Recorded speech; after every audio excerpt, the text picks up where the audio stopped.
Okay. Mm-hmm. Hey, chat, how's it going?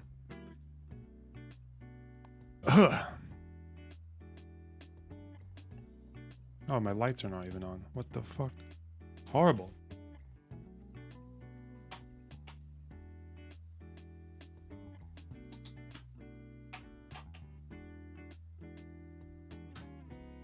Okay.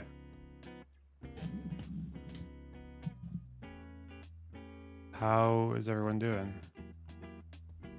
Okay. I'm on a little bit of an impromptu research journey. We'll see.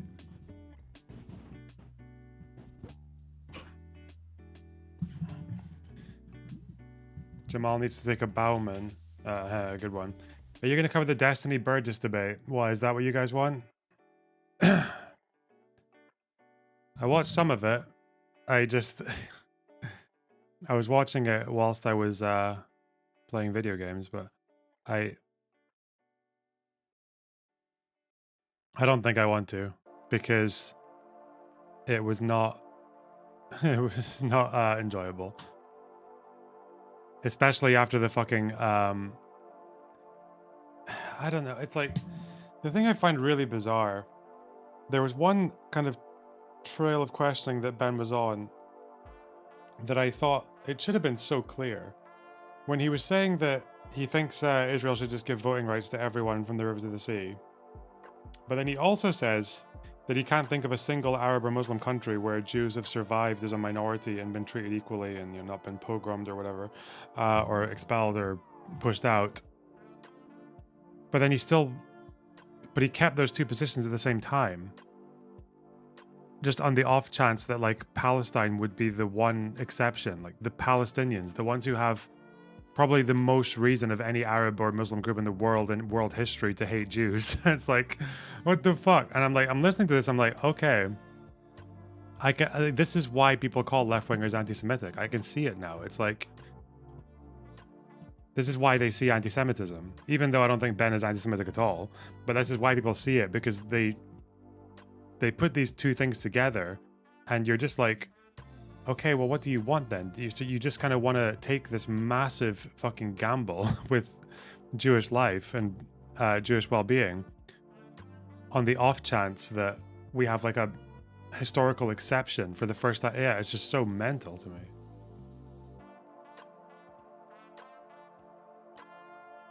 But also, he talks a lot, so yeah, fuck that. Takes a long time to say things.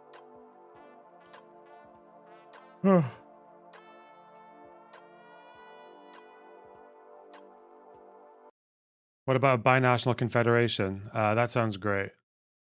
That sounds great. Let's do it right now. Fuck. Hmm.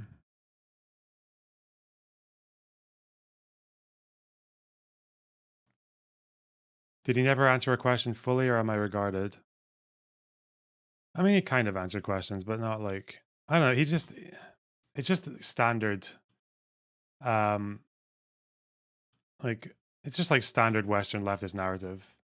He probably argues it better than most of them can, but it's just, and I think you can even tell, like, Destiny he sounded like he was done with it before they even started, really. Like, he just sounded so, like, to the point of it almost like backfiring in the eyes of like a neutral audience, because he was just like, there were certain points where Stephen was just saying like, yeah,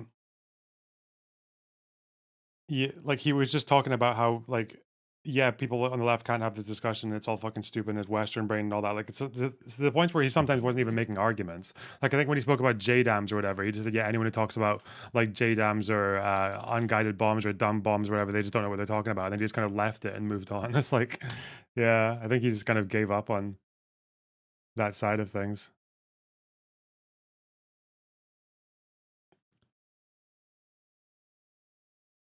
But yeah, it was, I don't know, fucking not, yeah, waste of time. Not watching that. JDAM jump scare, true. I've been on my own little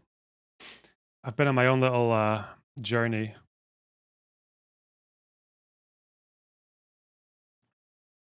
Of trying to figure out what the deal is with the Sheba farms. And I think I've figured it out.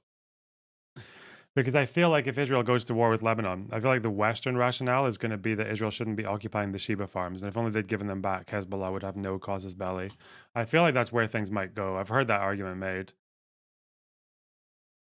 Because otherwise people can't say like Israel's occupying Lebanon or whatever, apart from apparently the Sheba farms. But having gone into that, I don't know, I'm just a little bit baffled by where that story comes from as well.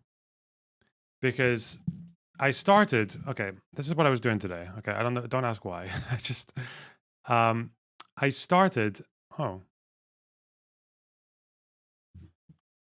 I started by looking at Security Council resolution. What's it called? Number 1701.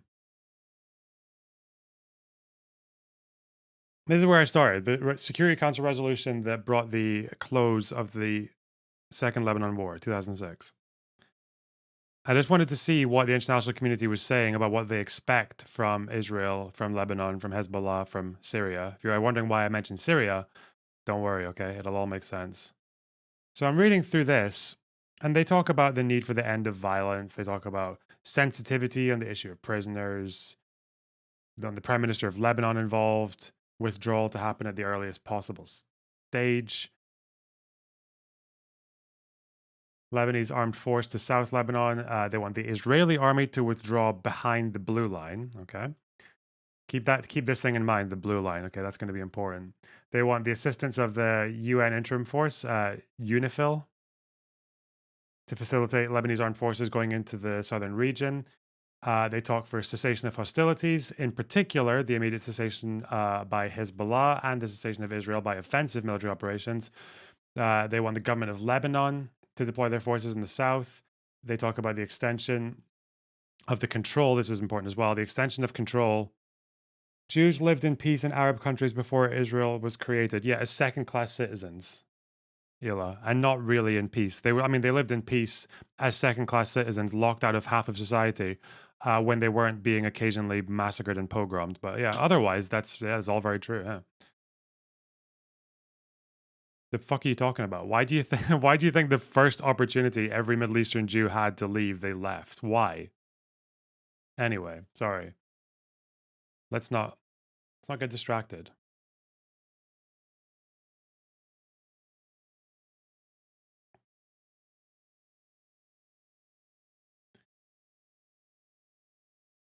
So this is important. They want the emphasis on the importance of the extension of control of the government of Lebanon over all Lebanese territory, far better than Europe. Yeah, do you see that? Okay, listen here. Look, Leila, this is you, okay? This is what you just did right now.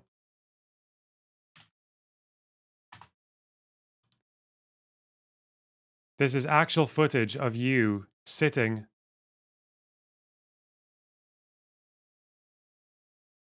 in your little fucking bed. Hang on. This is actual footage of you right now in chat making those arguments. They were fine, you know, it was fine. I really hope he doesn't know about the pogroms and the second-class citizenship and the massacres and the fact that every fucking Jew, when Israel was established, decided to fuck off out of the Middle East, basically. Oh wait, he does know. Oh shit. Well, it was better than Europe. Yeah, it was better than the place where they got holocausted. Yeah, okay. Got him. That's you. Actual footage. Spotted. We have drone technology, surveillance.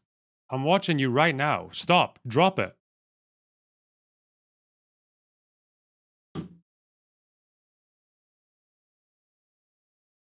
Okay. Stop distracting me.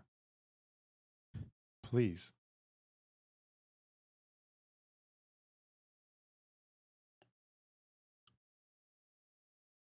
They were getting holocausted in Mena too. No, they weren't. You can call it bad things without it being holocausted. Ottoman took in the Jews from Spain after they were expelled. I'm sorry, what? 1,000 years ago? What, the golden age of Judaism under the fucking Islamic rule, like 1,000 years ago? Okay, yeah, like, okay, I'm sorry. Why are you doing this? Why are you just pulling out every fucking irrelevant? You're back! Come, stop! This is you, you're back.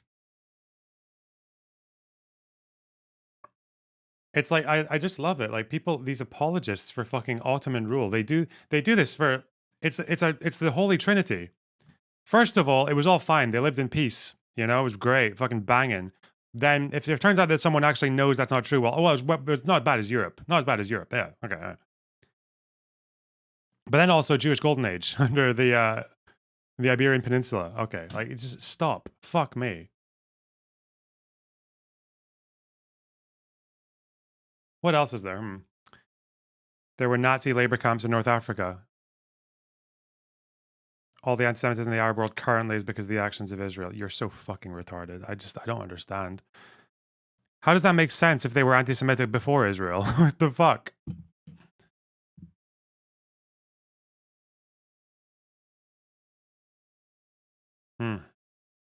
Is that why? Is that why the same people who abuse the fuck out of Palestinian refugees in their own countries also don't like it when Israel's bad to them? What?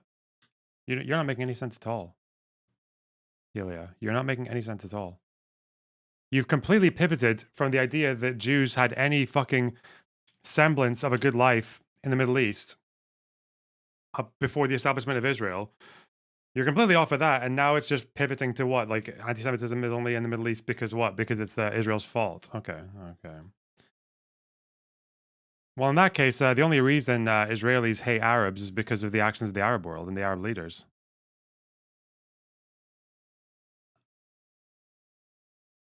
Anyway. Sorry, we're getting sidelined. So, this part of the Security Council resolution, they're saying that they want the government of Lebanon to control all of Lebanese territory, okay? And for it to exercise full sovereignty, so there will be no weapons without the consent of the government of Lebanon and no authority other than that of the government of Lebanon. So you can already kind of guess what they're saying when it comes to Hezbollah, but we go on. Full respect for the blue line, okay? International community, safe return of displaced persons from the war. Humanitarian convoys, they talk about full respect for the blue line again. Security arrangements. The establishment between the Blue Line and the Litani River of an area free of any armed personnel, assets, and weapons other than those of the government of Lebanon and of UNIFIL as authorized in paragraph 11. So this means they want Hezbollah to disarm. They want Hezbollah disarmed at least up until the Litani. So this is from the Security Council resolution of 2006. Obviously, this was never fulfilled. Hezbollah were able to get arms in and funding from Iran. And since then, they've actually managed to get a pretty decent ground corridor to import weapons and other goods from Iran all the way through Iraq, through Syria, and into Lebanon. They have a ground corridor that allows them to do imports straight from Iran on the ground. So arms sales recognized by the government. They want Security Council. And then here, this is the interesting part. They request the Secretary General to develop, in liaison with relevant international actors and the concerned parties, proposals to implement the relevant provisions of the Taif Accords, this is Lebanon First War, and resolutions 1559 and 1680, including disarmament and for delineation of the international borders of Lebanon, especially in those areas where the border is disputed or uncertain, including by dealing with the Sheba Farms area, and to present the Security Council those proposals within 30 days. So, what the fuck are the Sheba Farms? Where are they? Who do they belong to? The question, the answer to that is it's kind of a mess. Actually, it's not that simple, because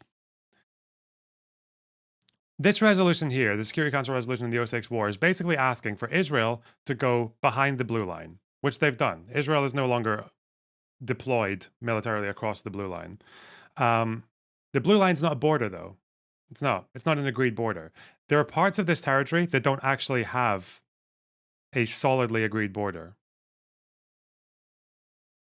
Believe it or not, between Lebanon, Syria, and Israel. There are parts of those three countries, of those borders, that are not fully decided by all three sides. Even if you exclude the Golan Heights. So they want Israel across the blue line, which they are. They also want full control over military and government and governance for the Lebanese government, and they want Hezbollah disarmed, at least up until the Litani. And this hasn't happened. So this is kind of like the outcome of the Security Council resolution. Now, the reason they're calling for, if we're thinking international law and the way I hear people talk about Sheba, they're not talking for an Israeli withdrawal from the Sheba farms, because because it's not as simple as Israel has occupied the Sheba farms and it belongs to Lebanon. It's not actually that simple. So if I look further into it, the Secretary General is asked to give a statement on this, or a recommendation, within a month of 11th of August. So I looked for what the Secretary General was saying a month later. I don't actually know if he's got a full-on proposal here, but he is asked about it in an interview. He even says that he won't talk about full proposals because they're having negotiations. So this is why isn't it that simple? I'm about to tell you, don't worry. Don't worry. Well, wait till we get to the map, okay? So this is the Secretary General being asked a month later about the farms. On your trip to the region, did you succeed in getting the Israelis to speak about the Sheba farms and the way that it's proposed by the Prime Minister of Lebanon? And did you succeed in getting the Syrians to agree to the delineation of borders, including the Sheba farms? And did you get from the Syrians a schedule as far as how many people and where they monitor their part of the border?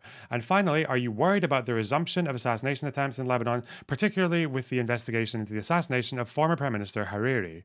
Let me say that on the Sheba farms, this is the Secretary General speaking a month later, it is one of the key issues on our agenda. We did discuss it with all the parties involved, with Israel, with Lebanon, and with Syria. Now, why are they talking about Syria? We're talking about the Sheba farms. Why? Good question. And as we move forward, we will work out best how to assist in finding a solution. For obvious reasons, I don't want to go into details, but we will say more later. On the question of the Syrian border, I did discuss the need to patrol that border and tighten border controls with President Assad, and he has agreed to increase border guards. I got a call earlier this week saying that he was going to deploy 1 battalion to the border to help control the border. We also discussed international assistance for equipment, training of their personnel, and international expertise, which he had also accepted, and I've requested the German government to provide that expertise. The German government is providing similar expertise to the Lebanese government, so in an attempt to tighten the control on both sides of the border. On the question of assassination, it's just what they say, you shouldn't assassinate people because Lebanon's a democracy. Okay. So there are talks with Syria, Lebanon, Israel. Obviously, they haven't gone anywhere because Israel's still in the Sheba farms. There's not been any agreement, and fucking Israel, Syria is not really in much of a position to be agreeing anything. It's neither is the Lebanese government. So let me see.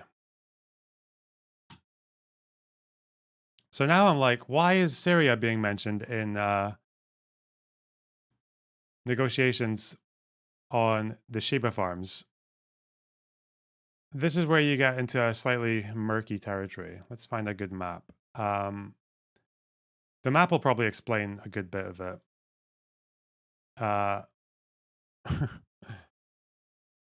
Remember I mentioned the blue line? This is the blue line here. Okay, this is Israel's border. Up here you have the Golan. You have the Golan Heights. So the question is,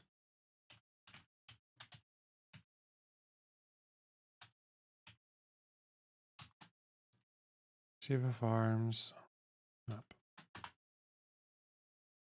The problem is basically here.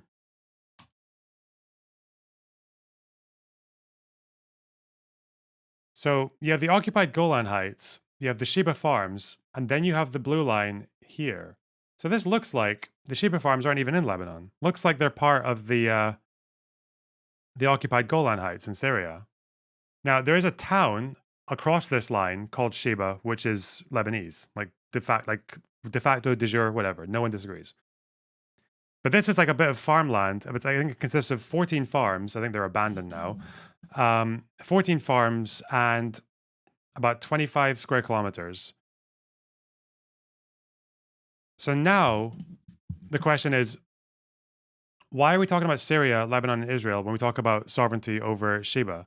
Well, it's because Lebanon claims to be in charge of, to have sovereignty over the Sheba farms. But the problem is that it turns out the border between Lebanon and Syria is not actually ever been solidly decided. There are lots of hints as to where the border is around this area between Lebanon and Syria, but it's not perfect. So if you look at some of these disagreements, the Lebanese government in 2000, roughly, started insisting that the Sheba farms belonged to Lebanon. And Syria, on occasion, their leaders, have also said that, yeah, they think it belongs to Lebanon. The problem is that the UN doesn't agree. Why doesn't the UN agree? Well, the UN doesn't agree because they have access to basically every map that was ever negotiated in relation to Israel, Lebanon, and Syria in the 40s, 50s, 60s. And it turns out that these maps don't put Sheba in Lebanon. They don't put the farms in Lebanon. They put them in Syria, like basically all of them. So there's this whole thing about confusion cited by UN cartographers over who the Sheba farms belong to. And even someone, what's this person's role?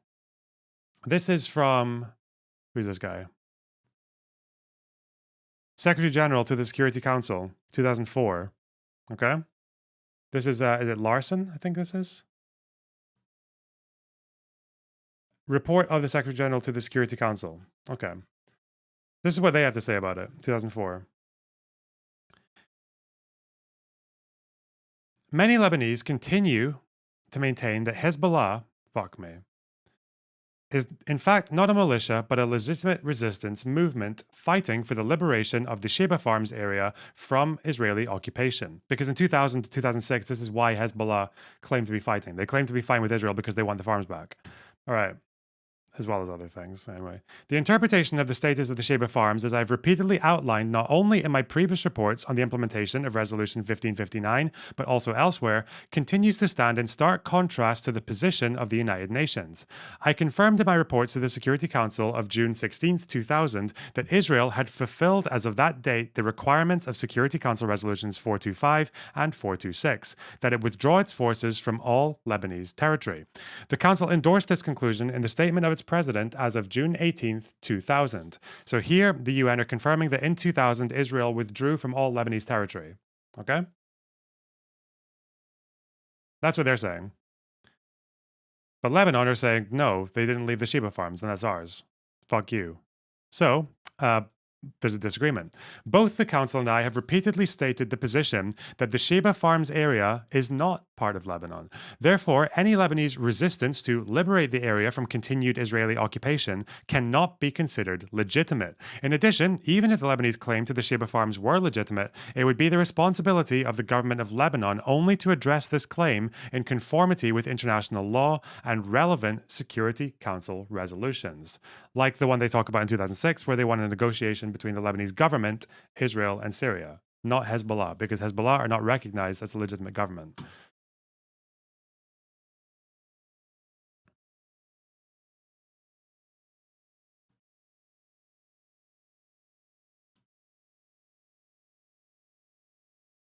So it's a little bit, it gets a little bit messy, doesn't it?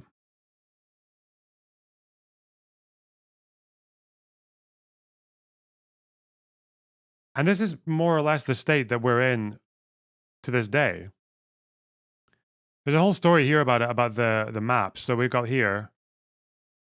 What are the reasons behind the dispute? It's an interesting article about it here. France, which held the mandate over Syria and Lebanon from the 20s to the 40s, is to blame for its sloppy work in delineating borders between the two countries.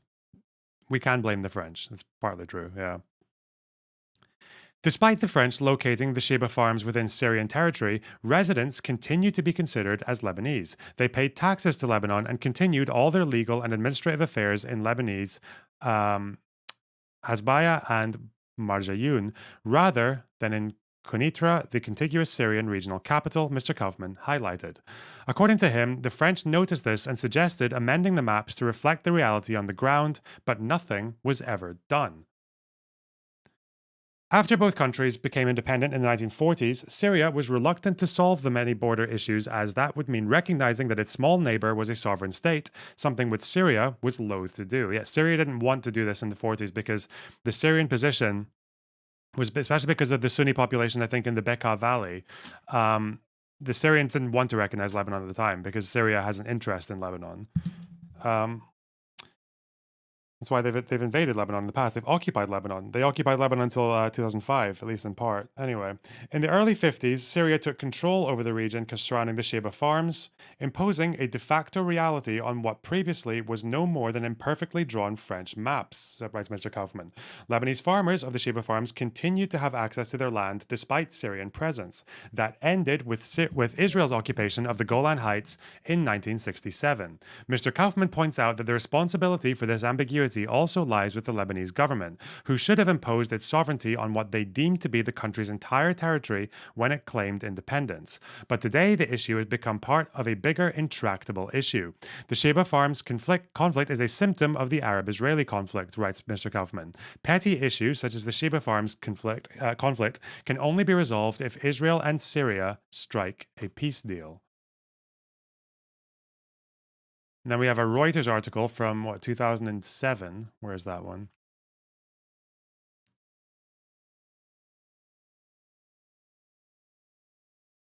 UN cites confusion over maps of the Sheba farms. Working at full speed to define where the disputed farms between Syria and Lebanon begin and which country has jurisdiction. Terje Rod Larsen, I think this guy was actually involved in the Oslo Accords, I think. The top diplomat on Syria and Lebanon relations told reporters there was no valid and acceptable geographical definition of what the area is. This is why UN cartographers are now working full speed on analyzing if it is at all possible to define in geographical and territorial terms what this area actually encompasses, Rod Larsen said. The United Nations says the Sheba Farms is Syrian territory captured by Israel in the Middle East War of 1967. Syria and Lebanon say it is Lebanese, and the Lebanese villagers show visitors their deeds to the land in the area. But Damascus has not signed an agreement with Beirut to demarcate the frontier, which Lebanon's Hezbollah militia has used as a resistance front to end Israeli occupation there. Now, this is the problem, is that Syria, as far as I know to this day, will say that the Sheba farms are Lebanese, even though they initially occupied it. Like, they took it from, like, even though Lebanese people were living there under Lebanese governance. So now there's this convenient situation where Syria gets to publicly say that Sheba belongs to Lebanon, that the farms belong to Lebanon, but they also don't sign any agreement with the Lebanese government or with Hezbollah because that wouldn't be legitimate anyway. And you're just kind of stuck because I'd imagine it's because it's convenient. It's convenient because Syria doesn't really want to govern the people in the Sheba Farms area. But they also don't really want to sign an agreement with Lebanon giving it up that kind of like solves the issue on that side, because that might just leave Israel to negotiate with Lebanese government to give it back. But it works in this kind of nebulous sense, because when it's on this status, then it's disputed territory. Kind of. Like, it just means that people can fight for it. So it gives it gives Syria an excuse to allow Hezbollah to fight with Israel. That's it.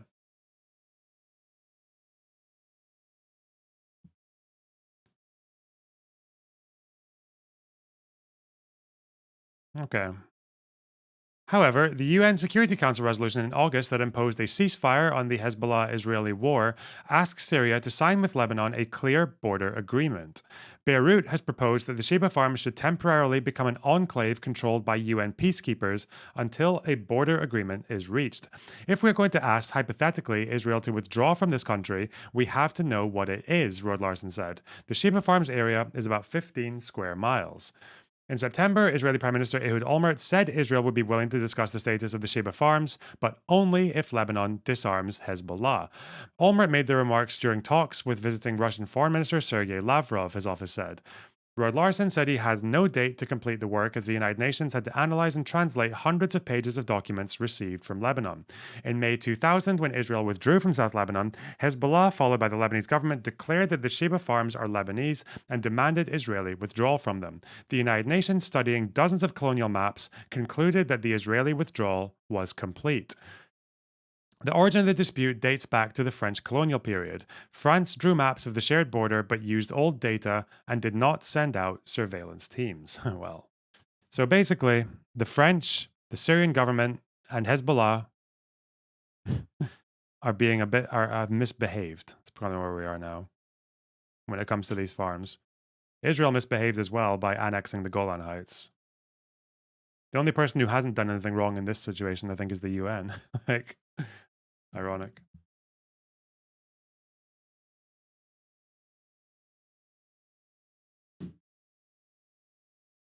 Shouldn't they be fighting Syria if Syria is the country that owns the Sheba farms?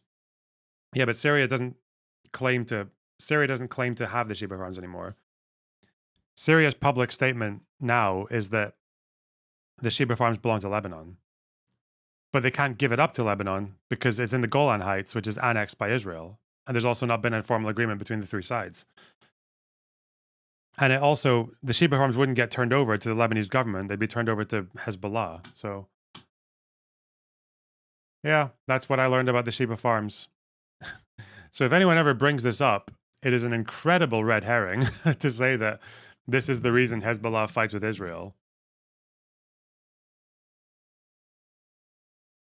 I feel like it's a very convenient excuse.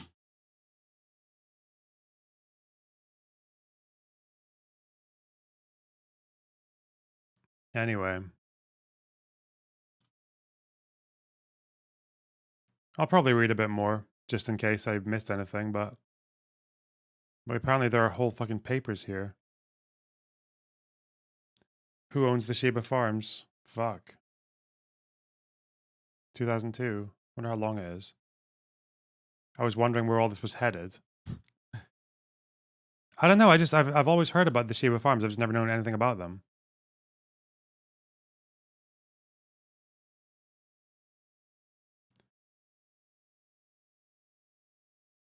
It would make sense for them to be Lebanese if the people who live there. Well, I guess the people who like. I don't think Lebanese people live in this part anymore, right? I don't think they would be living here.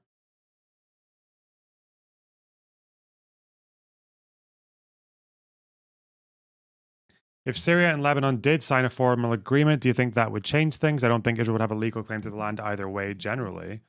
Yeah, but then that would mean that to come out of the Golan, Israel would have to negotiate with Syria and Lebanon. Yeah.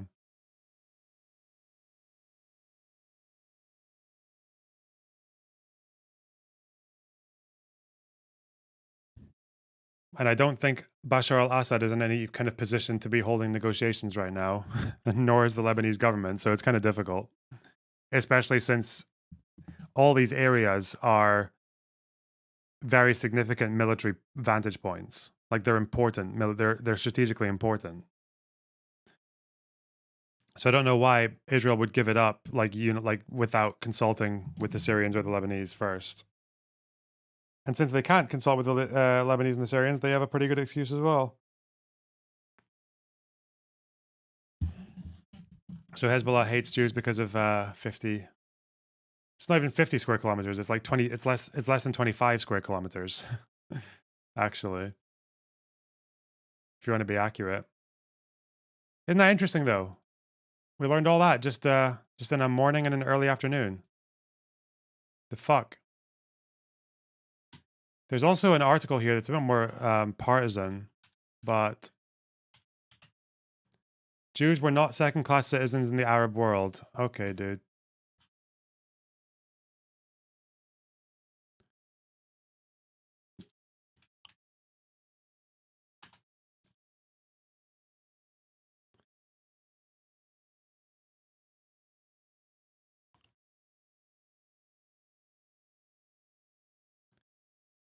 Technically, they were actually dhimmis.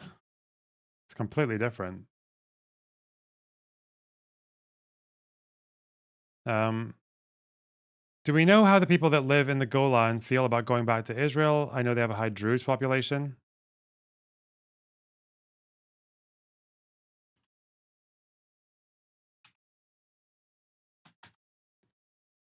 Hmm.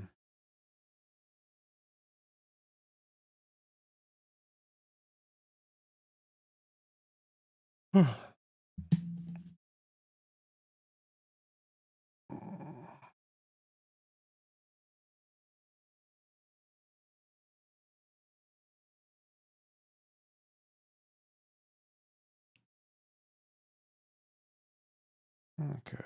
It's funny how people, I feel like people always, when they talk about demi-status, the only points that they ever mention, the only points they ever mention, sorry, is the different taxes, is jizya and not serving in the military.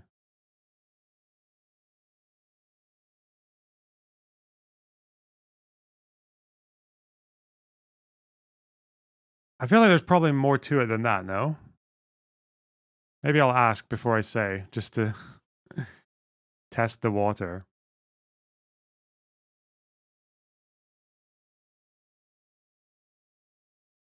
Hmm.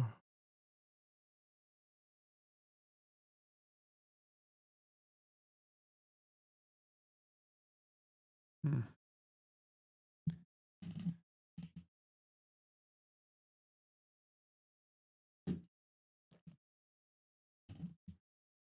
Hmm.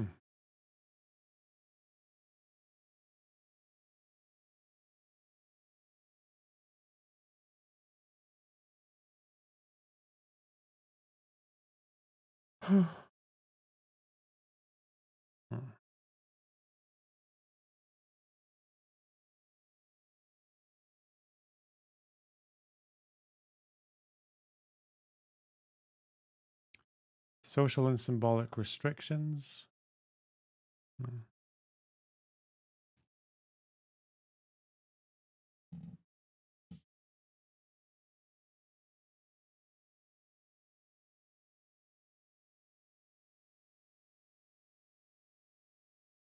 Anyway.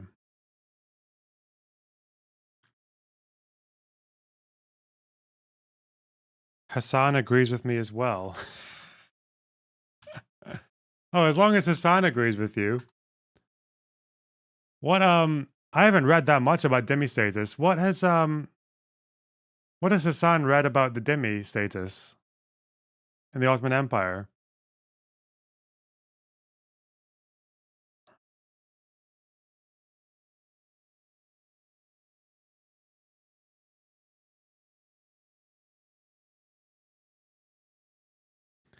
Like if a Muslim committed a crime against a demi, was there like a would there have been like a fair hearing? Would people be able to bring like a Muslim to court and get them prosecuted in the same way it would be if they committed a crime against each other?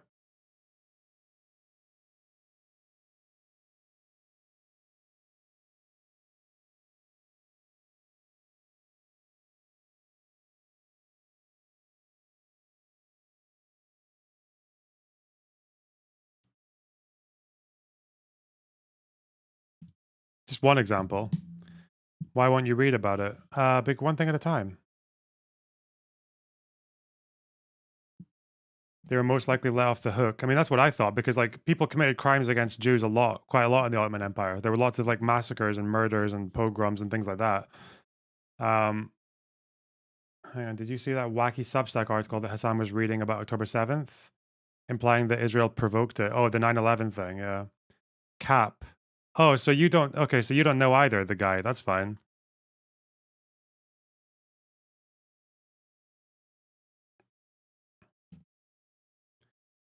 What was it then? Was it separate but equal? Is that what we're talking about? Oh God. Ottoman apologists. There's something else, you know. Pogroms were only in Europe.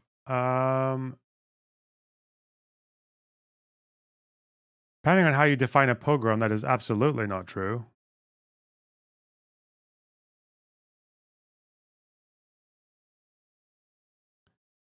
Okay, if you want to call them pogroms, what were they? Just regular old massacres by mobs? Whatever that. Yeah, okay.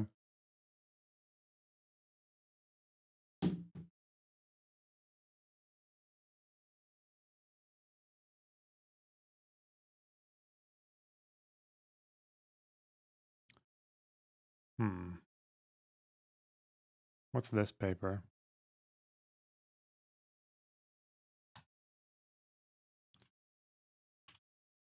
13 pages. Why is it only 13 pages long? It's just a contents page. Okay.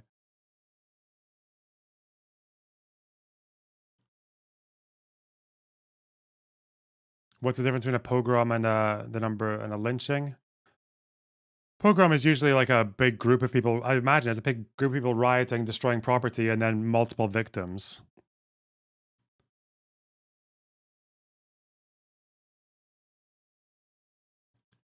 If they can live in Christian countries, which used to be much more anti-Semitic, they can live in one state with the Palestinians. I don't really know if they survive in Christian countries after World War II. Which, by the way, there were still anti-Semitic pogroms, especially like in the Polish areas, even after World War II. But that aside, they survived in Europe when they were such small minorities that they couldn't really threaten any other political group. Yeah, they survived in Europe after that. I don't really know. Do you think like if the new state of Palestine, which would have what like 7 million Palestinians, 7 million Jews, and then I guess also you would add in the however many million refugees come back in this one state solution. You really think that this would be the de-radicalization of Palestinians towards Jews? That this would be an equal society? Like how the fuck would you how would you even do that? Like the military intelligence of the and the capabilities of the IDF would I guess they would just like be passing that knowledge on to people in the West Bank, even if they've been involved with different factions. The Palestinians fought the Nazis. The Palestinian leadership supported the Nazis, you fucking retard. Jesus Christ. What, Palestinians as a whole fought the Nazis? How many of them?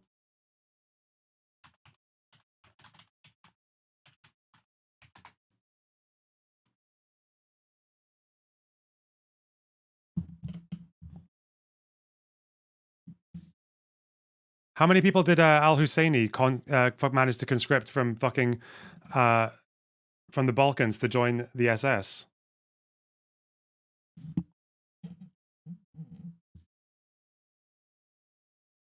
The leader was a British puppet. No, he wasn't. He was his fucking father, or his. He was from the same lineage as the Grand Mufti that came before him. What are you talking about, British puppet?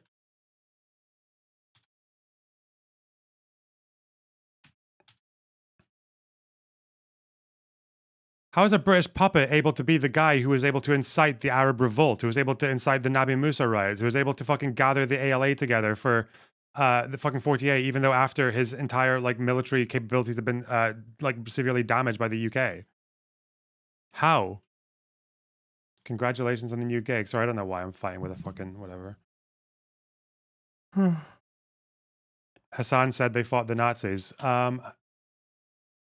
Just because some people fought the Nazis in Palestine doesn't mean that they didn't have other people who supported the Nazis. You realize these two things can be true at once, right? There were a few thousand Palestinians who fought alongside the Allies, but there was also a leader, a very popular national leader, who got paid a salary by the Nazis to recruit people to join the SS. So okay.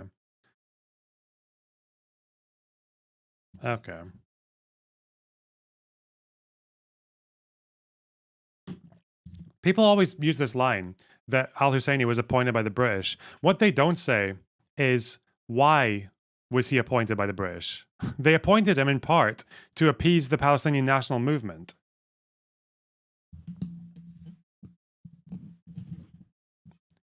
They didn't just appoint some random fucking stranger out of nowhere. They appointed someone who was literally from the same lineage as the old muftis of Jerusalem before him. Whatever.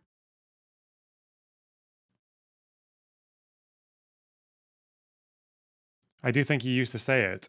I mean, I'll say it because it's a reasonable argument to say that, like, how popular he was, we don't know, especially because he ruled with an iron fist. But he was popular enough. He was popular enough to incite the Arab revolt, even when he wasn't in the country. He was popular enough to raise people for the ALA. He was popular enough to incite the Nabi Musa riots in Jerusalem. So,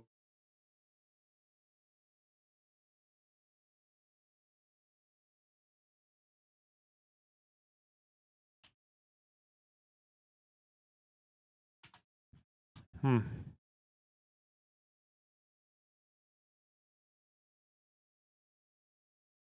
don't know.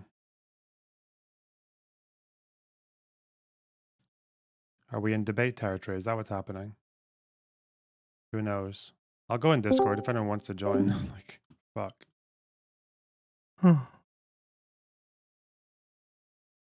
Who would win, Bandera or Husseini? Well, yeah, but apparently every Ukrainian holds responsibility for Bandera. But with Al Husseini, we start asking if he was democratically elected or not. Okay. Good one.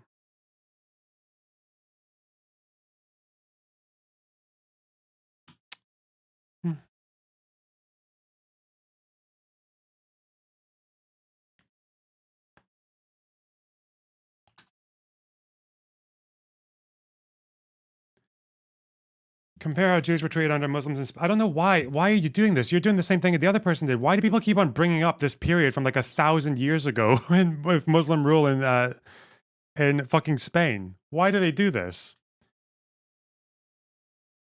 Imagine. It's like, I don't even know. It's like me saying that the fucking Palestinians in the West Bank are treated better than Palestinians in fucking Lebanese refugee camps. Or in Syria. Or it's better than the way Yemenis are treated by the Saudi government. Like, how fucking stupid would it be to bring up a comparison like that?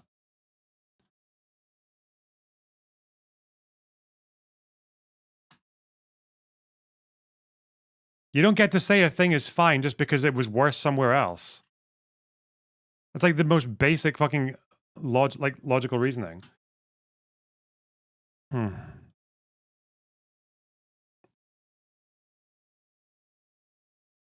well.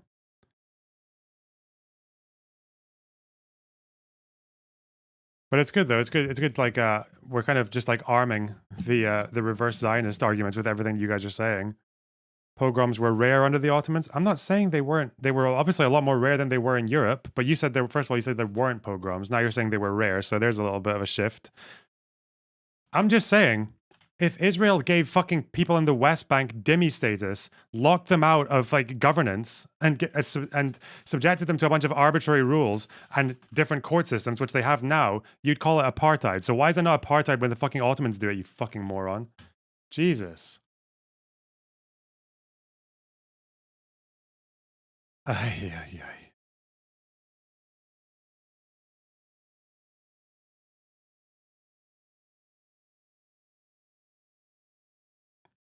I can tell you about the dhimmi shit sometime. I don't know. I just want to see a good source to read about it. Like just in bro, it was different times. Okay. Yeah, it was different times. And in the 20th century, there were every Arab or Muslim country that has a Jewish population no longer does. Apart from, I guess, like 10,000-ish Jews living in Iran somehow. And what, 2,000 in Morocco? Few in Tunisia? There are 20 left in Lebanon, so.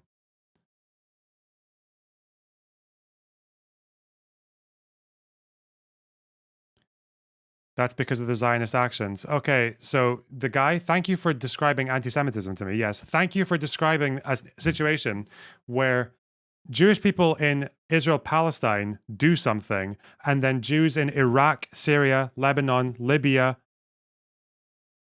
Yemen pay the price for it. Yes, thank you for describing the most classic anti-Semitism on the fucking planet to me. Yes, thank you.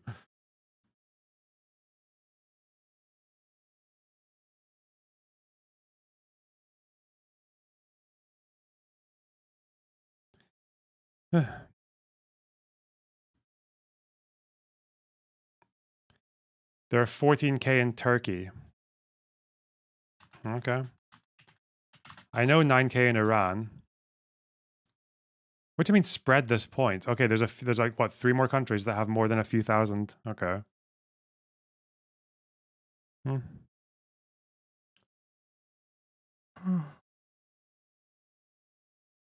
not saying it wasn't wrong. It wouldn't happen if Israel was not created.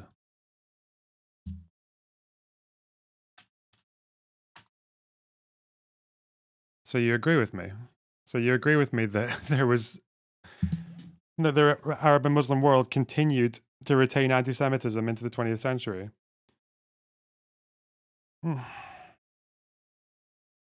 Fine. But you're just giving me all the reasons to believe that Jews would not be able to survive or would not be particularly safe in an Arab or Muslim majority state today, not least of all a Palestinian one. I don't know why the fuck you think that's a controversial thing to say.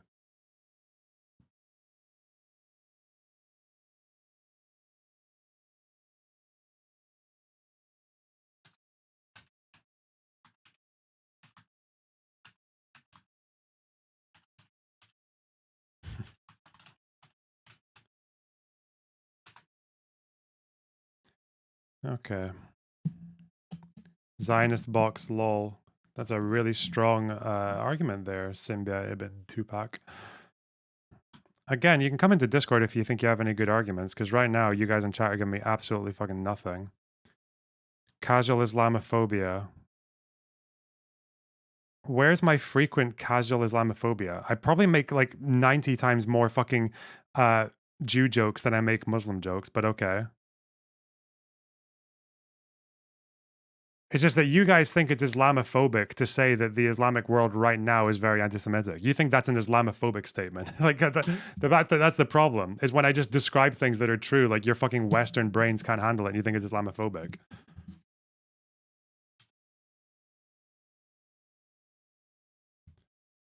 Oh well, that's whatever. It's people who don't watch my streams. It's fine. Anyway. You guys want to see some Islamophobia? I'll show you Islamophobia. Okay, don't worry. You are very racist. You assume Arabs can't live with anybody. Arabs can live with plenty different groups. I just don't think Palestinians would be able to live anytime soon as the ethnic majority alongside Jews without fucking them up. I don't know why you think that's such a difficult thing to believe. Given the entire 20th century, the several hundred years before that, and the opinions of those people right now.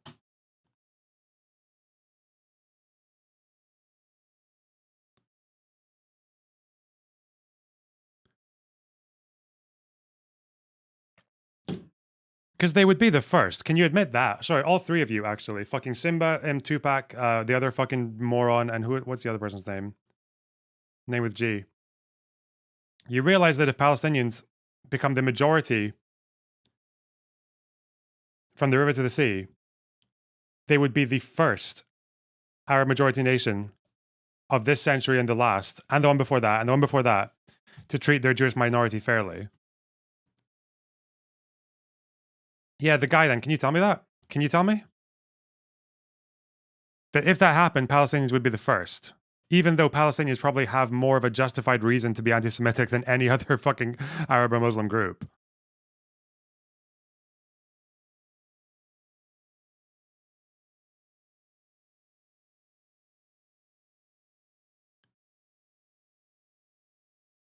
Would they be the first, or is there any other good example?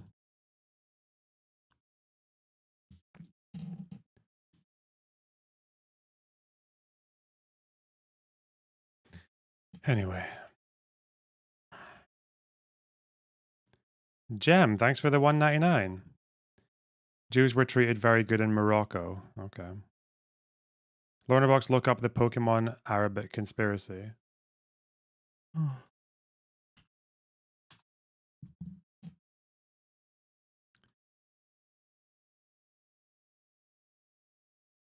So I know about the Fez massacre. That was quite a while ago, though. We had a pogrom in 48. Okay. Not great. Not a good start.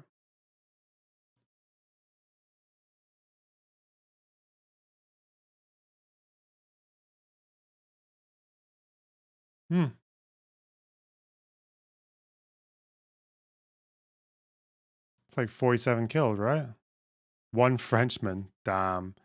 That was because of Israel. Like, what? When you keep saying that was because of Israel, you realize that a Palestinian majority state, the Jewish minority in that state would be Israelis, right? So what happens? When a pogrom happens then, you'll just say, oh, first of all, they were good to Jews. Second of all, they were actually horrible, but only because of Israel. The fuck is wrong with you? Get the fuck out. Like, you two-faced piece of shit. Jesus Christ. Like, I'm sorry, if you can't if you can't even make one statement and then make the other without thinking, wait a minute, am I not kind of contradicting the absolute fuck out of myself, or just moving with whatever like argument I have at the time? First of all, you said that they treated them well. Then you say it's because of Israel that they don't treat them well. Like, listen to yourself, you fucking brain dead cunt. Jesus. Bye. All right. Eh.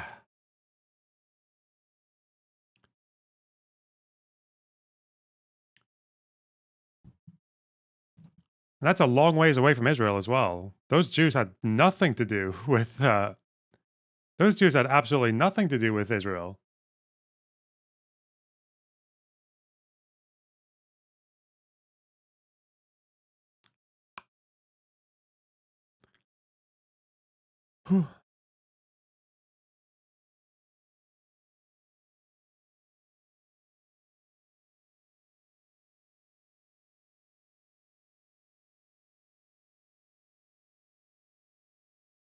Hmm. 54, 55 as well. That was because of Israel. But also, they were nice to them.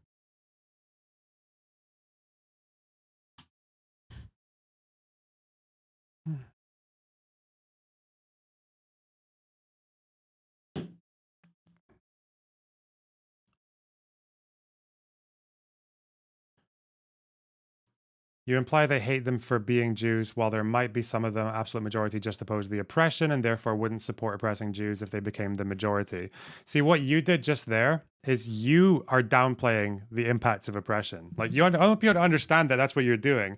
You think that after everything that's happened in the last 75 years, you would, and all the education and all the bitterness and all the fucking grievances, that they would just give Palestinians voting rights, have them become the majority through a refugee return, and then that suddenly they would be like, oh, you know what? Actually, I don't really hate them anymore. It's fine. Like, really? This is what you think would happen? If you believe that that's how people's brains work, then you don't understand oppression.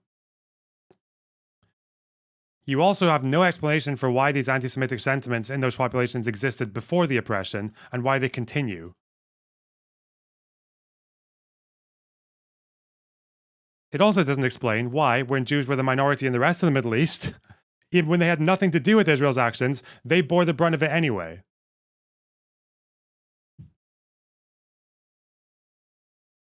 Who were the Iraqi Jews oppressing? Who were the Moroccan Jews oppressing? Who were Lebanese Jews oppressing? Who were Yemeni Jews oppressing?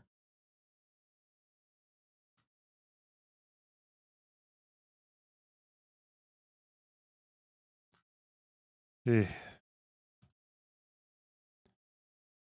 Uber, thanks for the $5. Maybe they were flying a Liberian flag. True.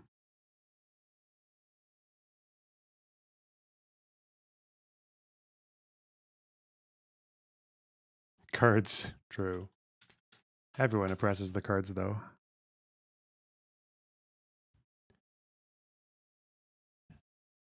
Can anybody debate you in Discord? Yep, they just have to jump in.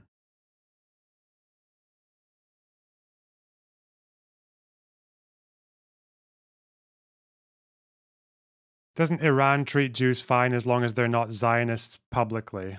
Yeah, they, surprisingly, Iran is one of the Muslim countries that is a little bit better to its Jewish population than a lot of the other ones, even though their leader is a Holocaust denier.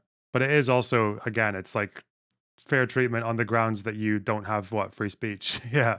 Um, Even then, I don't think it's that great. Like, it's just not as bad that the 10,000 of them felt like they had to run away.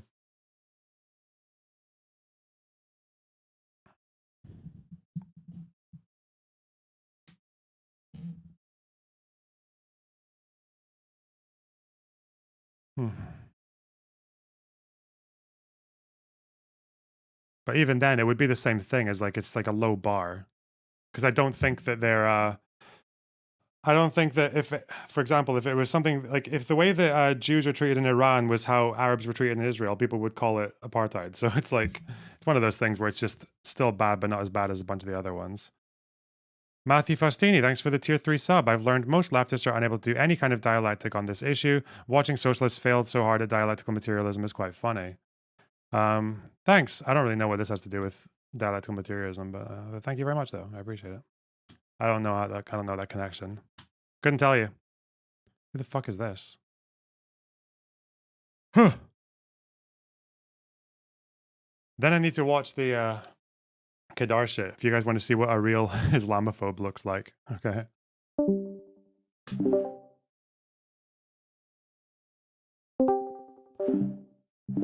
Vapor. Who are you? Hello? Yeah. Which one Oh, are you in chat? I don't recognize you. yeah. I was that Ilya guy. Oh, you. Yeah, All right. What can I do for yeah. you? I can't. I've gotten names mixed up now. I don't know what your point was. Um, I just wanted to say, like, I find it like a little bit racist that you think Palestinians can like never tolerate Jews. Like, why? They're humans. Like, the Jews live pretty good in America. Some anti-Semitic action. Well, like, why can't Palestinians? Why don't you think Palestinians will ever be able to live in peace where they're a majority in like a one state? I don't think it's I never don't know. possible. I just think because of various complex sociological and cultural and historical reasons, it's not going to Even happen if they anytime get like soon. educated and de-radicalized or like somewhat. Who's going to de-radicalize them? The Israelis? Yeah, they're Yeah. like they can like have interactions. I don't know. So they give them voting rights. They probably return a number of refugees, and as the ethnic minority in the country, they control the education system. Do Palestinians not have a say in what you educate people with? Yeah, that's true. Yeah, but I'm like just they could saying, be like like a they would be the first, right? If Palestinians became the ethnic majority from the river to the sea over a Jewish population, well, no, in the right now last two it's like centuries, 50-50. in the last yeah, it's the 50-50 now. But if we're assuming like there's some kind of right of return as well, and if we also bear in mind that they have a lot more, they tend to have more children than Israelis, maybe the Orthodox community is changing that, but they'd be a majority soon enough, whether it's 55, 60%, or even if it's 50-50. But the idea um, is whether or not they would use those voting rights against the Jewish population. So we're talking about hypothetically them as a majority, they would be the first, right? If they're a majority, they would be the first ones in the last couple of centuries to do this in a way that protects the Jewish population, right? In that region.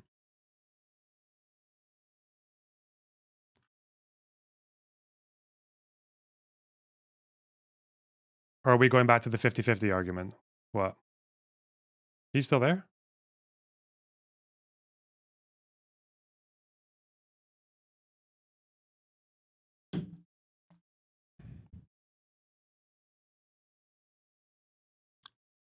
He's still here. He's just not saying anything. I don't know if he's got a mic issue or something.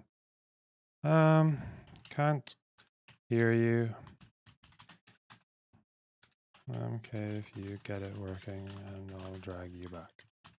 All right.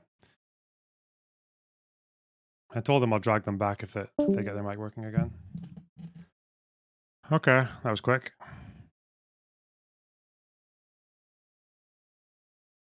There was Muhammad Ali Pasha period as well as the Tanzimat reforms, not the first in the last 2 centuries. Where were they? Was that I don't even know. Hang on. Is this like when they removed demi status in 1850? Shite.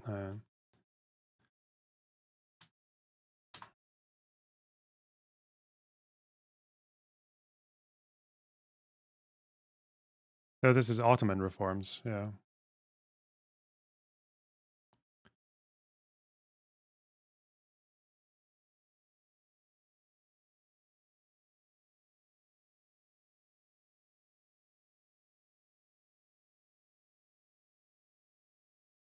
Yeah, I might have to look into this. This is like 1850s onwards where demi status was optional. People would apply for it. Some scholars argue that from the Muslim population's traditional Islamic view, the Tanzimat fundamental change regarding the non-Muslims from a status of subjugated population to that of equal subjects was in part responsible for the Hamidian massacres and subsequent Armenian genocide. Okay. Some scholars argue, so I don't know if that's completely true. In their view, these were inevitable backlashes from the Muslim community to legal changes, as the Tanzimat's values were imposed from above and did not reflect those of society. What happened to these reforms? Did they stay or did they go back? Because I thought there was a reform and then there was a move back, or yeah, what happened? Or did they just stay like this until First World War? Allowed Russian Jews to buy land. First Aliyah, because I thought they didn't they eventually go back on this? I thought a lot of the Ottoman land purchases were illegal. They stayed. Okay. Oh, the Egyptian governor. Ah, yeah. Okay. Gotcha. Wait, where's this person? People are talking about the synagogue protest. I don't. Fuck. Bullshit. All right.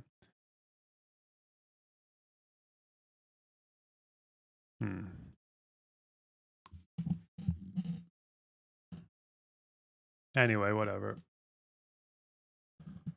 Might do a deep dive into demi status at one point, especially if we're going to do like a history of Israel-Palestine thing. I think the Ottoman Empire is probably an overlooked period in a lot of those histories, or people just skim over it very quickly.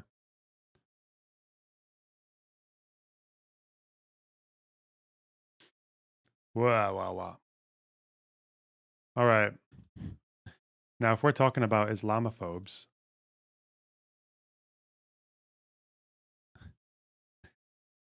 let's have a look at the ultimate, okay? Because I'm joined here by Dr. I thought I was Mohamed peak Kadar. Islamophobia. Dr. Kadar. I thought I was doing a great job, and then this guy humbled the fuck out of me. This guy was like, "Listen, Lonerbox, you're really racist, okay? But you ain't seen nothing."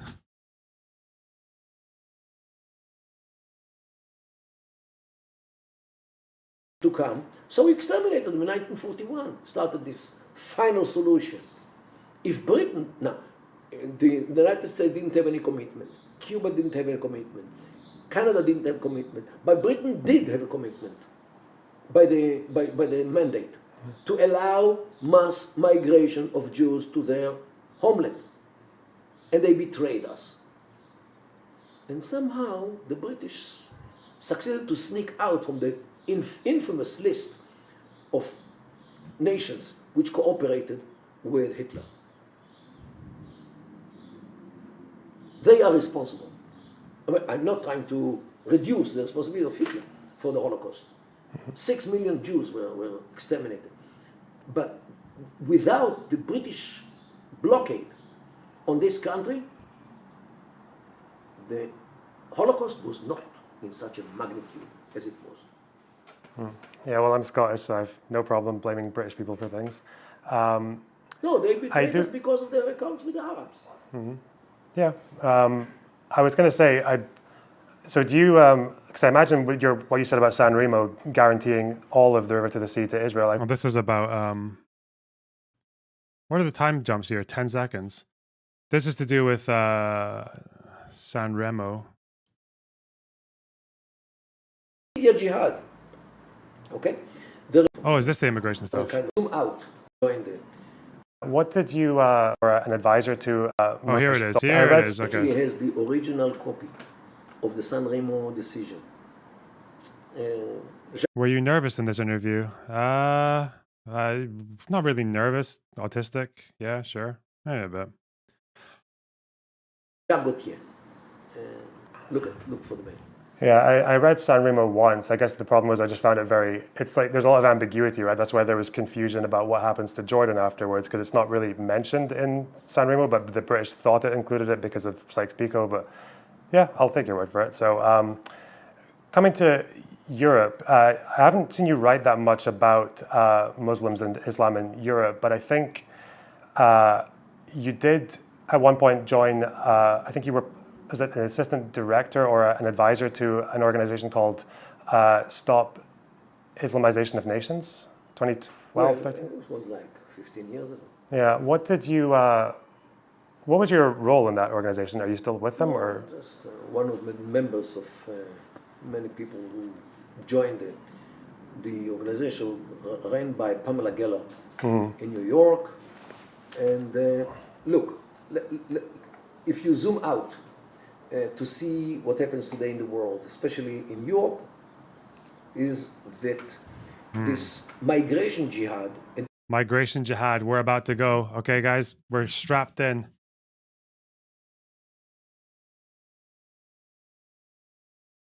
This guy saw my racism, and he was like, "Yeah, I'll show you. I'll show you racism." This is another kind of jihad. Jihad, I don't know if you know, but jihad has all kinds of facets, all kinds of manifestations. There is the jihad by sword, which is the fighting jihad. There's the economic jihad, the BDS movement, boycott and divestment from Israel. There is media jihad. Al Jazeera defines itself. I mean, Qaradawi defined Al Jazeera as media jihad. Okay? There is arson jihad. If you burn a church, if you burn a synagogue, if you burn something which belongs to the infidels. Actually, jihad is whatever a Muslim is doing as a person or as a community in order to enhance the cause of Islam on the expense of the infidels.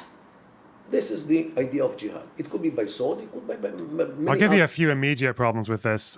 One problem is that a lot of jihad groups don't actually like it when Muslims run away to Europe. Like the ISIS were famously very fucking annoyed when a bunch of Muslims saw what they were doing in the Middle East, and then they were like, "Nah, no thanks," and then they all booted away to Europe. Obviously, they chose secular, decadent, degenerate Europe over their, purist caliphate or whatever. That really didn't make them that happy. The second thing is, when we have problems with Islamic fundamentalism in Europe, especially like terrorism, jihadism, it does not typically come from first generation migrants. First generation migrants come here to leave the Islamic world, to live in liberal secular democracies. They choose that. They choose to live in, and they know what's coming when they come here. They know people are going to be drinking alcohol. They know that people will be having premarital sex. They know that women won't be covering up. They know all this shit, right? They know what's going to happen. They know it's going to be like, it's going to be less of a kind of like large festive atmosphere for Ramadan or Eid or whatever. Like, they know these things. They know they're going to be further away from Mecca. I don't know what the Muslims care about. They know the mosques are going to be built in like fucking shitty leftover council buildings that no one else wants. Like they know this. It's going to be harder to get. They know it's going to be harder to get like good fucking hummus. Like, yeah, I don't know. They choose to come here, and they're not really the ones that pose the big issue of radicalism in the UK. What happens is the overwhelming majority of jihadists in the UK, people who've carried out these terror attacks and started these organizations, are second generation migrants, meaning that they are our problem. They're born here, they're raised here, they grow up in this society. And they do obviously take parts of the old country with them, but not really the way that their parents did. What happens, and it seems to be what's part of the radicalization process, and you can read from investigations from British intelligence about this, or there are people who talk about interviews with ISIS youth and things like that. The interesting dynamic that seems to happen for young radicalized Muslim men in the UK is that what typically happens, that's not true anymore, the last attacks, that's not the majority, ho-hum, the majority, not all of them, the majority, okay, sorry, fuck, is that the process that they go through is they are torn in two directions. One is that they don't actually identify with the society that they grow up in. They feel, as Muslims growing up in the UK or France or Germany or whatever, they feel alienated. They feel either like they might be subject to racism. They might just feel a little bit different. They might feel humiliation. They might feel like the people that they go to school with or the people that they hang out with, or the majority of people don't really have the same values as them. They might feel like it makes them feel small or whatever the fuck. Like, yeah, they feel as a minority in a European country. But the other part of it is that they also don't necessarily identify with what their parents brought either. They don't identify with the traditional conservative Islam of the old country. They don't identify with that either. They think it's like, because that's also alien to them. It's like, they're not around it enough. It's like, it's kind of boring to them almost. So what happens is you get this phenomenon where a lot of Muslims, whether it's in the UK or Europe or France or Germany, like they start to get this weird thing where they're kind of westernized, but not really, but also kind of like Islamic, but not really. So they start to look to sort of like modern charismatic figures on the internet to teach them about faith instead. And the problem is that some of the people are fine. They're funny, whatever. They're interesting, but other ones lead them down a pipeline of radicalism. And that radical Islam that they adopt, whether it's like ISIS or like modern jihadism, is very different to a traditional Muslim parent or boomer who brings their kids over from the Middle East. For example, one of the methods that ISIS used to radicalize people was that they made rap songs. Or if it wasn't ISIS, it might have been another group. But yeah, they made like jihadi rap songs. And obviously, that's not very fucking halal, right? That's kind of haram to use like instruments like that as a Muslim fundamentalist group. They adopt things from the Western world. They adopt aesthetics from the Muslim world. They do make nasheeds. Yeah, no, nasheeds are not rap, like jihadi rap. You can look it up, like jihadi rap. I'm not going to bump some jihadi rap songs, no. Shaheeds are, as far as I know, halal, yeah. But why is I think it's the instruments, isn't it? The technology. Isn't that like, if you're a fundamentalist, I know for like extreme Christian groups, instruments are not allowed. So I think it's not the same with Islamic extremism. Instruments are a problem, especially Western instruments. I'm pretty sure there's a problem there. You can correct me if I'm wrong. I always thought there was. In any case, it's not traditional Islam. It's not traditional Muslim. And it's same the way that they follow their faith as well.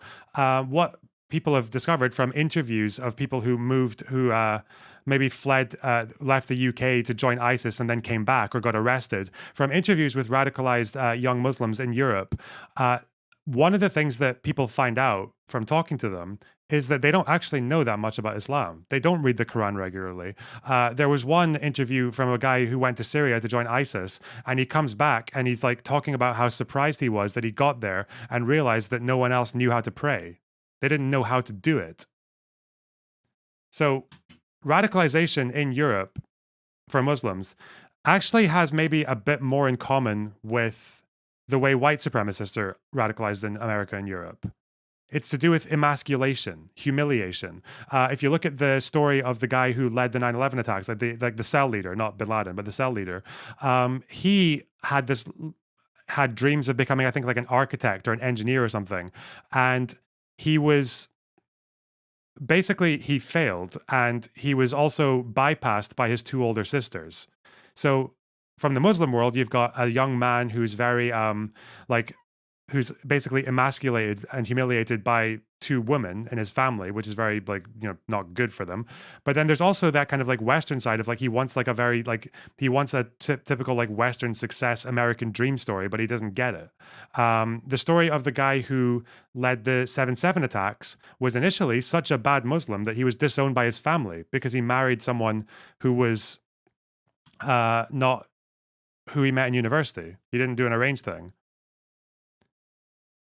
So the radicalization of Muslims in Europe is a lot more complicated than just they come with the jihadism of the Middle East and bring it and import it here and just start spreading it around. Like, radicalization of Muslims in Europe is its own unique phenomenon. And as Europeans, we are part of it. Like, they grow up in our society, they grow up in our education system. And what's been the case for a long time is that our organizations, I'll talk about the UK specifically, the UK government hasn't really known how to deal with it. We have like the prevent strategy, where we basically encourage doctors and teachers and people like that who are dealing with kids to become their own kind of like working for free intel agents who will give people up to the police or to intelligence and have people detained because of trivial reasons, like they're wearing a t-shirt where the logo, the Arabic writing looks like an ISIS logo, but it was actually just normal Arabic t-shirt, right? So things like that, or people people saying like Allahu Akbar, but then someone thinks that they're saying it as like a fucking suicide bombing prelude. Things like this happen quite a lot. Or someone, like a student, will get detained because he's doing a university paper comparing the tactics of Hamas with Al Qaeda, but he's doing it for university, and they detain him because the search gets flagged.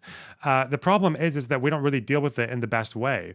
And another problem with dealing with the local population is that there's been a kind of negligence because the police and even to an extent teachers and social workers don't really have that much, there's a bit of separation between them and the Muslim community. They don't really know how to interact with them. So if you look at Shamima Begum, the lady who got on a plane when she was like 15 years old because she was groomed online by Islamic extremists to join ISIS. The only evidence that anyone in school tried to stop her, because people knew that women in that school were being groomed. 7 of them left in the same day. People knew that, or I can't remember if it was 7, but it was a few of them. It was more than one. They knew that people were being groomed and radicalized in that area, but the only evidence that anyone tried to stop her was that after she left, her parents went through her school bag and found a leaflet warning kids about extremism. And I'm like, so if we're talking about the problem with Islam in Europe, it's not quite as unique as just this completely separate foreign agent comes in here and imposes itself on us. No, it's a bit, there is a, what typically happens in the UK is you have a first generation of quite conservative traditional Muslims who knowingly and willingly leave the Middle East and leave all the cultural norms behind to live in the UK, to live in a society that goes very much against their faith. And then they have kids and they educate those kids in their way, but those kids have the education of their parents plus the disconnect between their education and the society they grew up in. And then also this kind of modernist online weird propaganda that gets funneled to them through charismatic like jihadists around the world. And then you just have this like mad constellation of like circumstances that leads to people getting radicalized. That's our problem, at least in part. And you can have a discussion in Europe, because I think anyone who's a leftist is kind of naive if they think that there is no issue with bringing large or even sizable migrant populations to the West from very culturally different areas. Of course, that thanks for the $5, McAuliffe. I really appreciate that.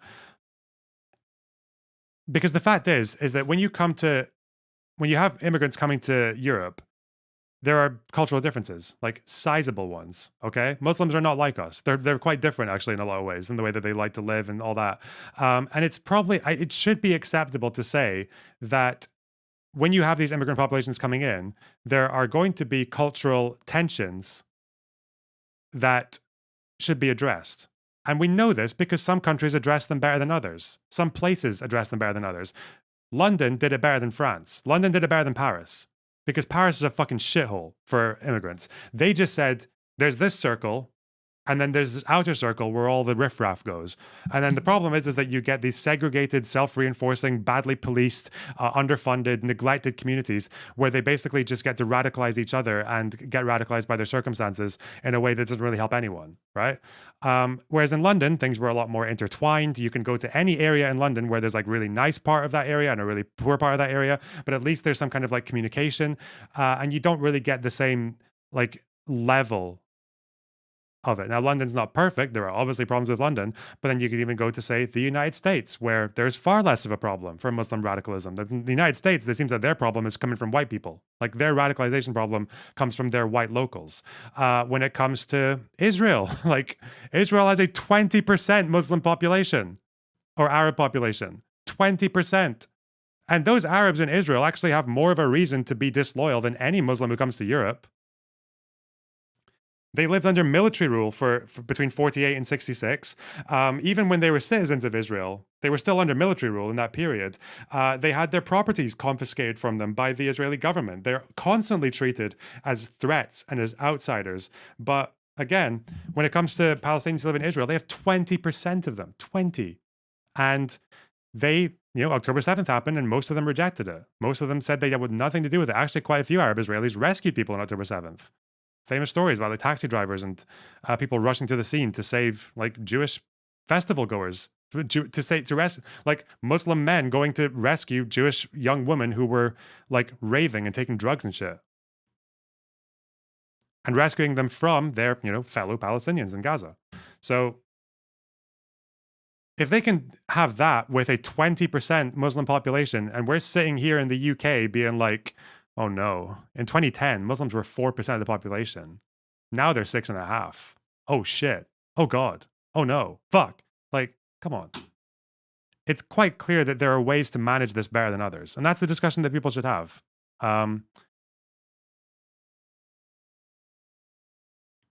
So yeah, that's my response to him calling it his immigration jihad anyway.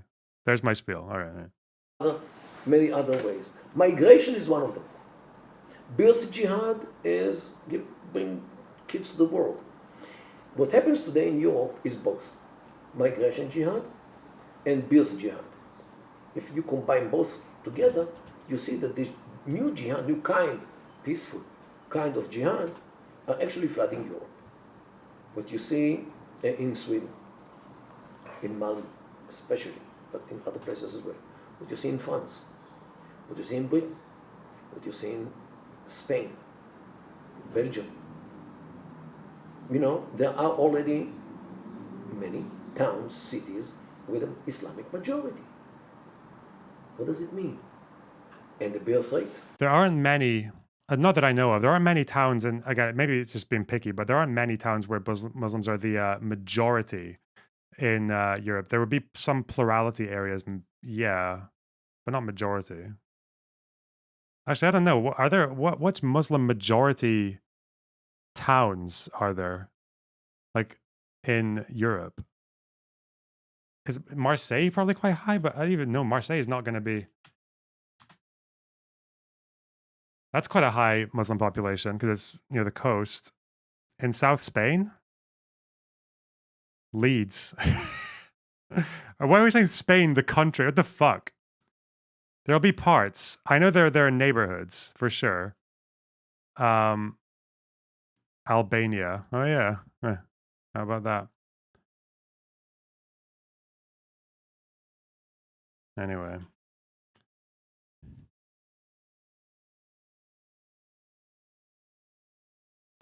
What they have is more than double than the European one. What will be the next generation? It's mathematics, it's not even statistics. You can very easily calculate. If you stop the migration, only birth rate will bring them to majority within 30 years, 40 years, depends where.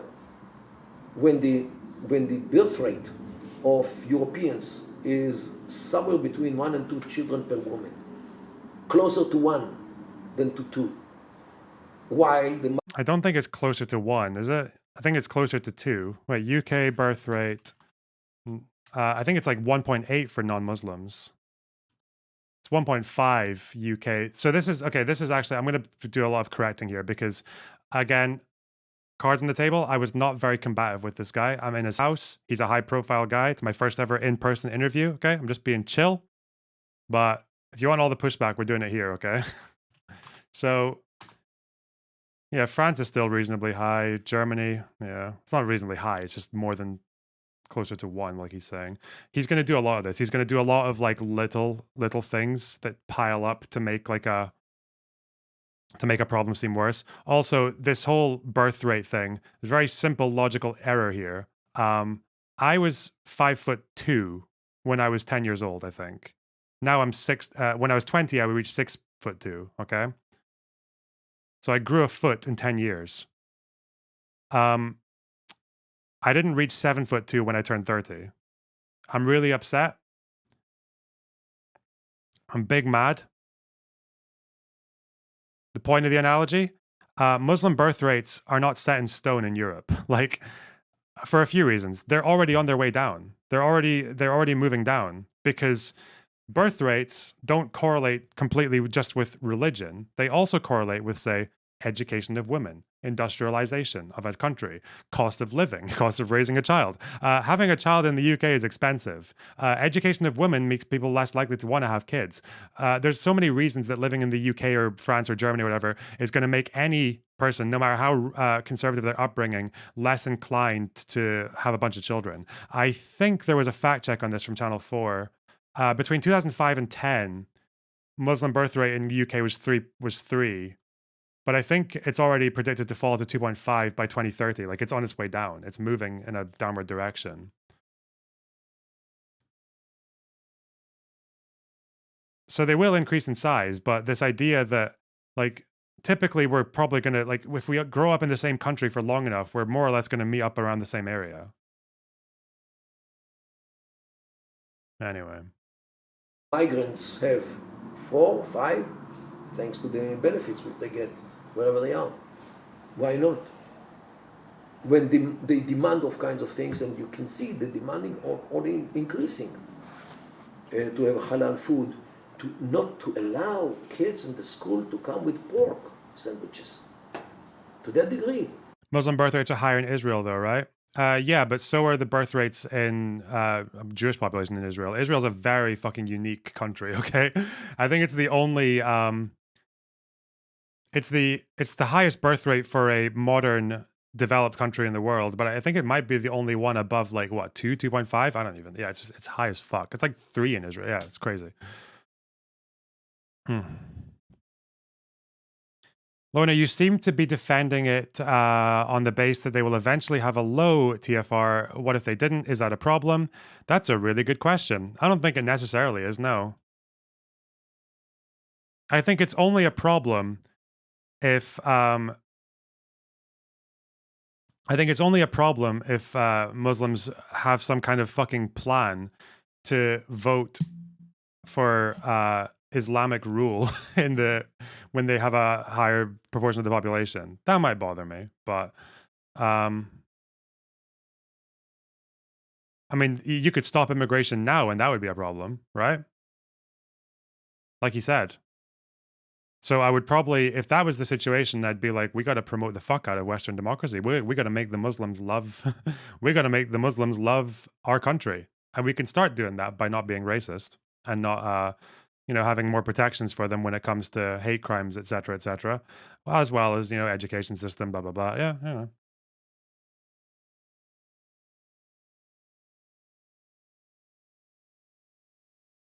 Ignore the nonsense about a plan. Do you think it's a problem that Jews are being forced out of these countries because of this? Jews are leaving Europe en masse again. Yeah, that is a problem. It's not a problem just because of Muslims in Europe, though, or America or Canada, whatever. I haven't seen the statistics on it. I mean, I've heard people say that the majority of hate crimes against Jews right now are coming from Muslims. I mean, you can show me the data. I'm not going to say it's definitely wrong, but I haven't seen the data, so I don't know. It could be from right wingers or left wingers as well. It could be from fucking anywhere. 90% of it, violence against Jews is Muslim. Where did you get that from?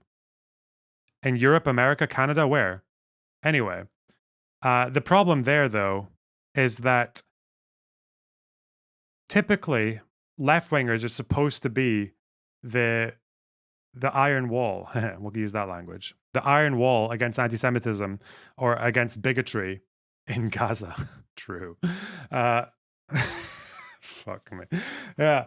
Typically, left-wingers and progressives are supposed to be the iron wall against bigotry in Europe or America or Canada. The problem is that if Muslims do it, left-wingers don't know how to combat it. And the problem is also that left-wingers are unwittingly part of it because they attack because they attack Jewish people for insanely fucking trivial reasons as well. Like people who have some kind of affinity with Israel is considered a Zionist, right? They're a problem. So, yeah, that's a big problem. But again, ironically, that's libs, not leftists.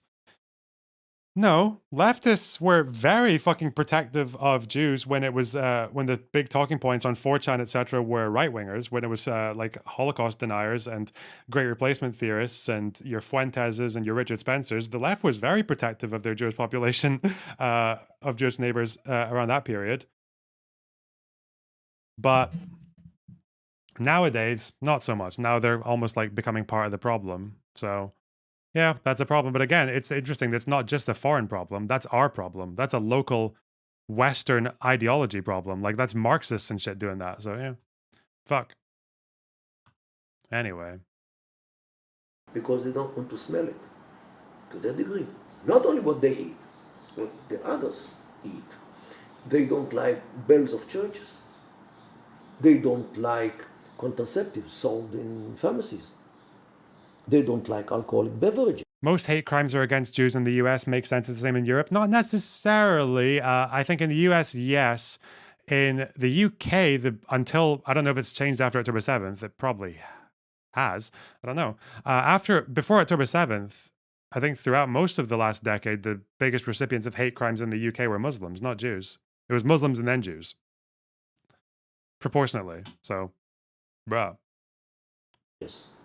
And in some places where they have the majority, you cannot anymore find alcoholic beverages in the supermarkets because the city hall is by majority of Muslims. This happens already. Again, like I don't know what he's referring to here, so I just can't. Like when he starts naming specific areas that I've been to, I'm like, okay, I know, yeah, but we'll see. So it is an encroachment of demands. You know, in France, in many places, you have to keep every night the shift of, let's say, X-ray technicians, a man and a woman. Although both don't have anything to do during the night, but you have to keep both. Why? Because if a man comes, like let's say a road accident, and he needs an X-ray, if a man will take his X-ray. If a woman comes, a woman will take it, because they don't allow or they don't like men to take the X-ray of a woman and vice versa. Who can afford it? So you have to double the budget of the X-ray division and other divisions as well, let alone all kinds of other diseases which they never allow men to treat women and vice versa. So this is demands which come more and more and more to the European countries. I feel like we also have this in security checks in airports. Like I don't even know. You know, you have a man to check the men and women to check the women. For police officers in the UK, we have like there's in Scotland, it's a man and a woman patrolling together. It's like always a man and a woman. I don't know. I don't know why. I don't know. Anyway. And you can actually read a magnificent book written by Douglas Murray, The Strange Death of Europe. It is in English. And you know, this is what happens in Europe. And believe me, the Atlantic Ocean is not wide enough to keep America away from this danger. Ooh. And when you see today what happens in the American campuses, you find Europe like 10 years ago. This is how it started in Europe, in the campuses, which are open, which are liberal, which are inviting, which are inclusion, you know, everybody, let them come, it's okay. Okay, in Europe they have the remorse on colonialism, which they brought migrants from the third world countries after the colonialism. America doesn't suffer from this remorse about what they did to the occupied people in Africa, for example, because the Americans were not colonialists, they were colonized. But in America, you have other problems of the. I don't know if I've seen any evidence that we bring in Muslim migrants to the UK because we're guilty about colonialism. You think a conservative government of 14 years would do that? It doesn't make any sense. We've had caps on migration in the UK before, but because they were so unpopular and because they were so fucking unnecessary, they were taken away by like under Boris Johnson's government. They were taken away, of all people. I don't think Boris was guilty about colonialism when he made that decision, but okay. Yeah. Woke, which today controls everything in America, and everybody is entitled to his story. And look, you know what really bothered me though? It was actually like Kedar is reasonably well known in Israel. There were a couple of Israelis who were spouting the same talking point as well, like right-wing Israelis. Like they believe this stuff.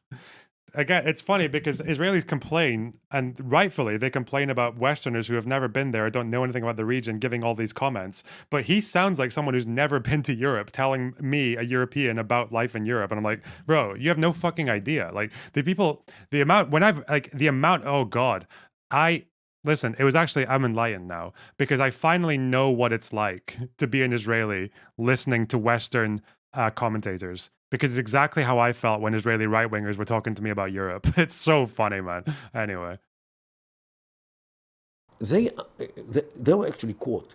There is a document named the Explanatory Memorandum of the Muslim Brotherhood. It was found in the 90s. It was authored in May 1991. Means 33 years ago. It was found in the investigation of the Holy Land Foundation.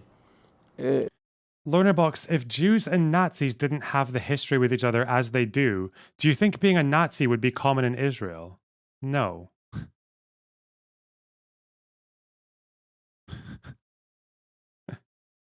Uh, what? I don't. No. Even before the Holocaust, there were some Zionists who there was a Zionist organization that did want to find a shared affinity with Nazis and tried to say, listen, we've got kind of shared interests. We both want Jews out of Europe and into the Holy Land. Let's join up and invade mandatory Palestine and kick out the British and do it together. Like, there was a group that wanted that. There's a grand total of 300 people in the Lehi. I don't even think all of them were up for it either. It was just Stern or whoever the fuck. Yeah, there weren't that many. And the rest of the Yishuv despised them. Yeah. So no, I don't think Zionists and Nazis would ever have had any kind of affinity ever. No, no.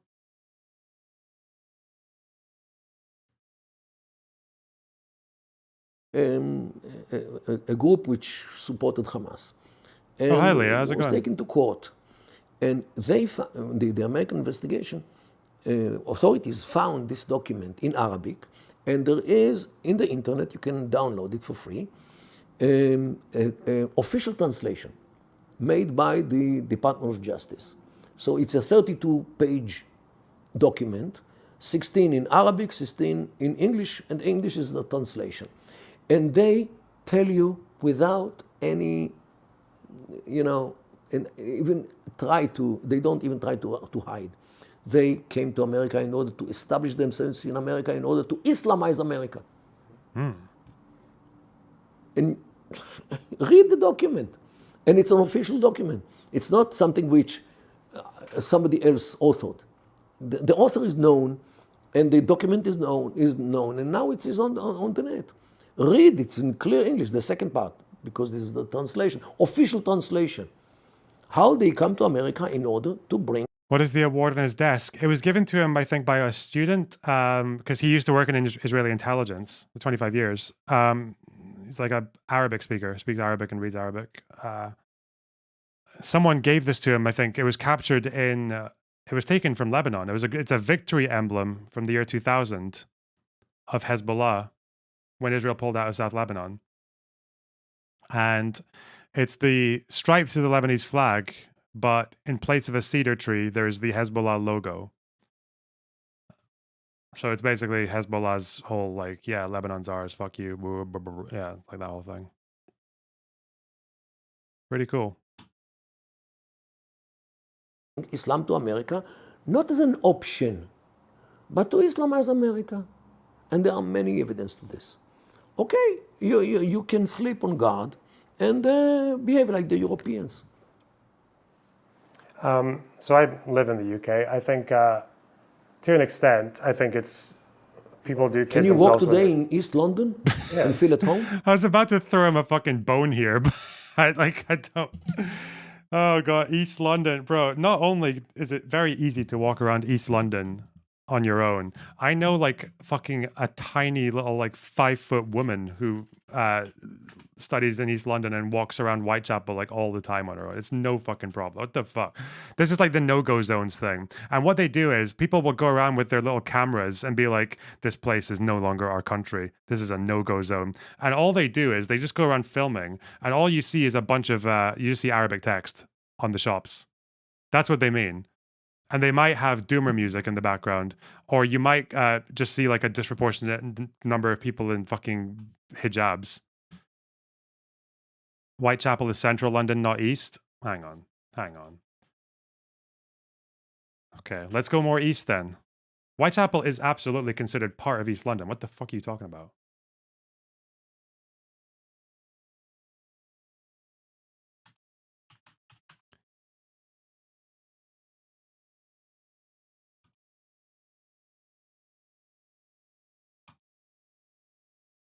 Try walking there with a kippah, though. Yeah, maybe that's different. He didn't ask me that, though. He asked me, a Lebanese person, or a white passing person, or just a white person. I don't know. I'm one of those things. Oh, God.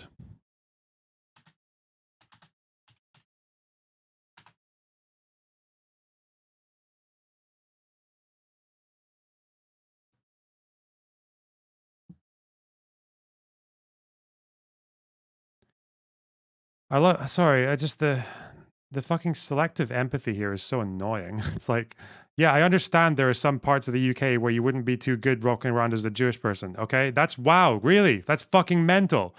Try walking around fucking Carlton in a fucking niqab. Try going to like Scunthorpe or any of these. Try going to any fucking rural working class like small town in this fucking shithole country in a niqab and in a fucking burqa and see what happens to you, right? Because I don't need you to do that, by the way, because people have done this for the BBC Panorama, where they'll find any fucking little community that's slightly working class or is around fucking like any of these English towns and go there as a Middle Eastern person or as a Muslim in a fucking niqab or whatever, and they just get fucking shouted at and fucking chips thrown at them and punched and kicked. Like, stop. Yeah, we're a racist country. Sorry, get over it. Like, yeah, fuck. But yes, there are some of these communities in London where you can't go and be visibly Jewish as well. Yes, only difference. Well, actually, I don't even know, because if you're some Jewish people can hide their Jewishness, which they do to survive in the UK. It's a little bit harder to hide your Muslimness or your Middle Easternness, but it depends on which part you come from. Obviously, Israeli Jews are quite Middle Eastern, so yeah, it is what it is. Yeah. In Luton, I go to Whitechapel can you quite a walk lot, in yeah. Luton? In Luton and feel at home? You can feel at home. Yeah, you can walk in Luton as well. The problem with Luton is no one gives a fuck about Luton. It's it's not like you wouldn't go there even if it was all white. Like, why? I see what he like. Okay, I guess like when he's saying, "Can you feel at home?" I guess that's the question. Is like, can you feel at home when a bunch of the shops are like Arabic or run by Muslims? I think most people can. I feel like most people can. There is an airport, yeah. Thing is, a lot of these towns were dumps before Muslims were there.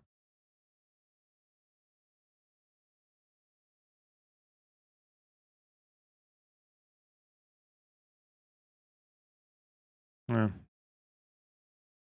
Luton, I Luton? get from the airport, it's not too bad. No, not from the airport, the town itself. No, I've never been to Luton. I've been to. I advise you take a camera and try to go in there. They will not let you take pictures. Well, I guess the question is, Like, this is just not true. They won't let you take pictures. What the fuck is he talking about? People, I know this isn't true because racist people go to Luton with cameras and walk around saying, this is no longer our country. Look at this. Look at that person. That person's brown. Hang on, wait. Let me find it. Let me just, I bet you if I go to YouTube right now, Luton streets.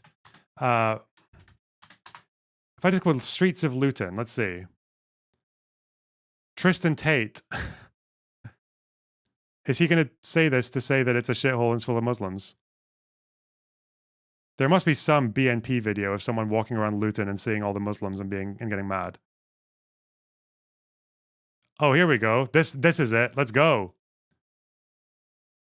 So Andrew's decided not to come. But I'm going to take Mike on a tour through Luton. Now, Luton is a town about the size of Brasov, slightly bigger actually, much richer because it's in the United It's Kingdom. ironic because 20 years ago, the place that you would go to do this, to show people what a really fucking let down, derelict community is, you would go to Carlton in Glasgow, where the life expectancy for men was like 50. It was so low. Like, where we were the knife capital and murder capital of Europe. And you know what? I'll tell you something about the people who lived there. They were white. They were all white. They were the pastiest white fucks you've ever seen in your entire life.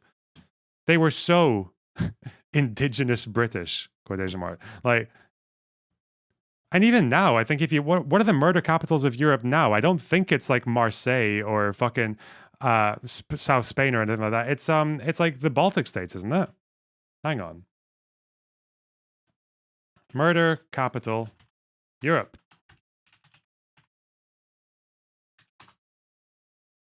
What are the homicide rates in Europe 2022? Most dangerous cities. Well, if you count Turkey as Europe, okay. If we're talking like European Union, Latvia, Lithuania, Belgium, Malta, Finland. I don't even know what the correlation is here. High immigration? Not really. Where's Germany? Where's the UK? France is way down there. What are the demographics of Latvia?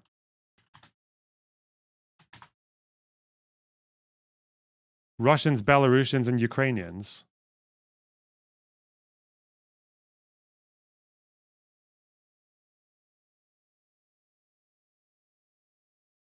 In 2011, there were 416 Jews and 319 Muslims living in Latvia. Okay.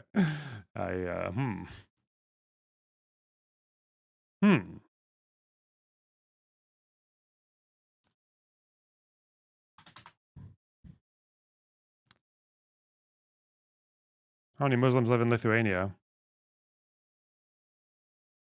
The word doesn't even come up. Okay. We can see if there are any cities. Cities might be a bit more what we're looking for to prove the Muslim thing. I don't know.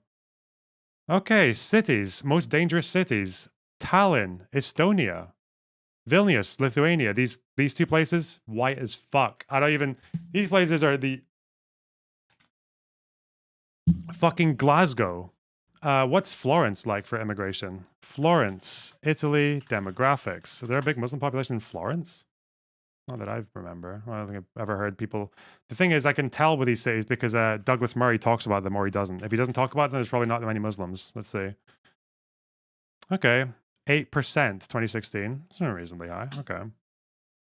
Not quite the 25% of Luton, but... Okay, 8%. Belfast. I feel like these guys do have religiously motivated violent crime, but it's probably not to do with Islam. Let's see. Belfast. How many Muslims are in Belfast? Muslim. 98% white. Okay.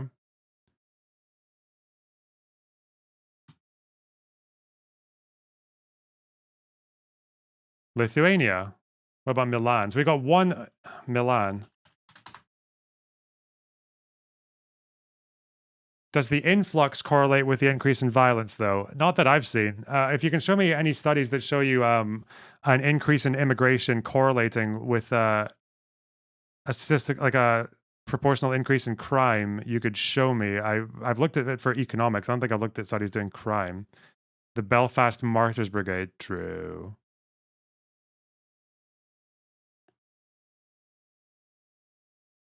Milan.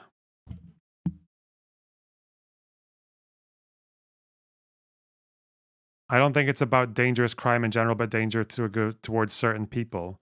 No, I don't. People don't make that argument, though. People don't make that argument. People say they're coming and they're fucking up with us. People in the UK, English, non-Jews, say they're coming and they're committing crime against us. They're raping our women. Like, not they don't talk about fucking Jewish people. They've only realized that talking about Jewish people now makes their message more saleable.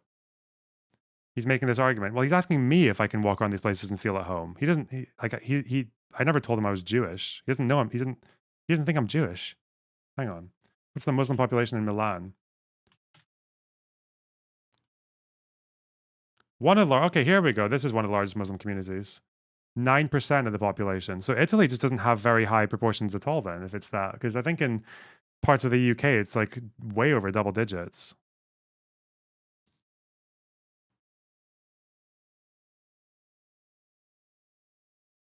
So we have potential candidates in Florence and Milan. Obviously, Bosnia is a different story. Glasgow? I don't actually know how many Muslims are in Glasgow. There is a Middle Eastern part of Glasgow that is quite brown. But compared to England, it's probably less. Wait, what? No, wait, stop. There are Muslims in Glasgow. Stop fucking with me. 96.7% white. That's 97. That's 91. 80% white. Okay. Who's coming in? Who's coming? Asian, Scottish Asian, or Asian British? Pakistani. We got so Pakistani. These would be Muslims. So like 5% here. Indians would not be largely Muslim. Chinese, 5%. Are we African? Where in Africa? North Africa? If we include all the Arab, 1.4. We're talking what? 5-10%? It's interesting that Glasgow is the most dangerous one in the UK. Well, Glasgow and Belfast. As opposed to Birmingham or Rotherham or Rochdale. That's quite interesting. Are any of these places even here? Wait. Why won't you... Fuck me. Why wouldn't it let me scroll down the side? What a disgusting dogshit website. Wow. Oh, wait. Birmingham was there. There we go. 20. Okay. Knife crime. Okay, Birmingham has found a place there. What about other UK cities? London. Again, the crime problem in London, I'm pretty sure, is mostly as disproportionately represented by people from the Caribbean, isn't it? Isn't that where the knife crime? Like, when you typically see documentaries or like shows about knife crime or like gang violence in London, it's to do with like Windrush generation, isn't it? Like Caribbean, African Caribbeans. Unless I'm wrong, unless there's like.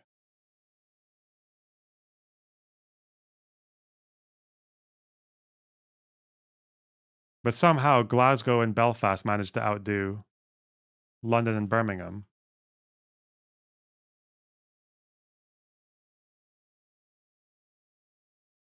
Despite the fact that London and Birmingham, you'd expect it to be higher by default because they're bigger cities. They're the two biggest cities in the UK.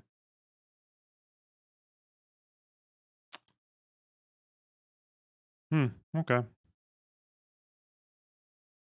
Oh yeah, sorry. Tate walking around Luton. Fuck! But Luton is a failed... It's not the Windrush gen. It's their grandkids. Oh yeah. Obviously it's not the original Windrush, like a bunch of fucking 70-year-olds. Yeah. City. Completely failed in every way. So here we go. Luton Town Centre.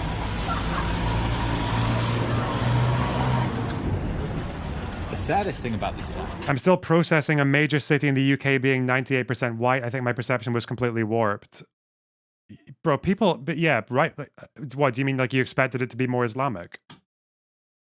Or more multicultural?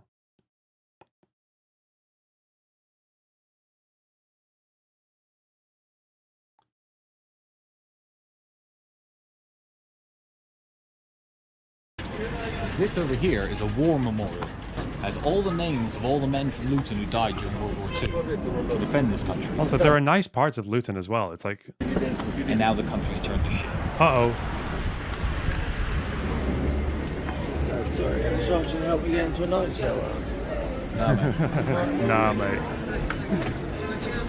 Couldn't understand shit anyway. He was asking you for money. Yeah. Look at this place. I'm on edge as well. I'm coming up to me asking for a lighter. Weirdos, drunks, homeless people. No one's speaking English. Shut the fuck up, man. What are you talking about? Yeah, this is the center of the city. This building used to be a cinema when I first moved to Luton. It's been closed for about 14 years. Really? Well, first of all, the guy asking you for change wasn't talking English. You think this guy's not talking English? It used to be a cinema when I first moved to Luton. It's been closed for about 14 years. This is what they do. They just walk around a fairly normal, albeit not that exciting, shitty looking neighborhood, and then they'll just be like, this is horrible. I can't believe this country has turned to hell. This is no longer our country. This is what they do. They just walk around and usually nothing's happening. People are just kind of, like, people are just hanging around, like. And nothing has reopened there. Again, people like things closing down and not reopening. This is like austerity Britain. This is like fucking, you can do this in Dundee. Like, not a particularly high migrant population. This is England. Now keep in mind, Mike, Romanian... A lot of these communities, like working class towns, they were troubled long before Muslims came to them. Like, that's the problem.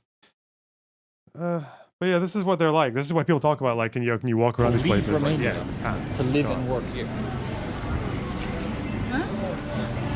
As I told you, that people that like that didn't travel before, they're thinking it's some wow, some other countries. Wow, amazing.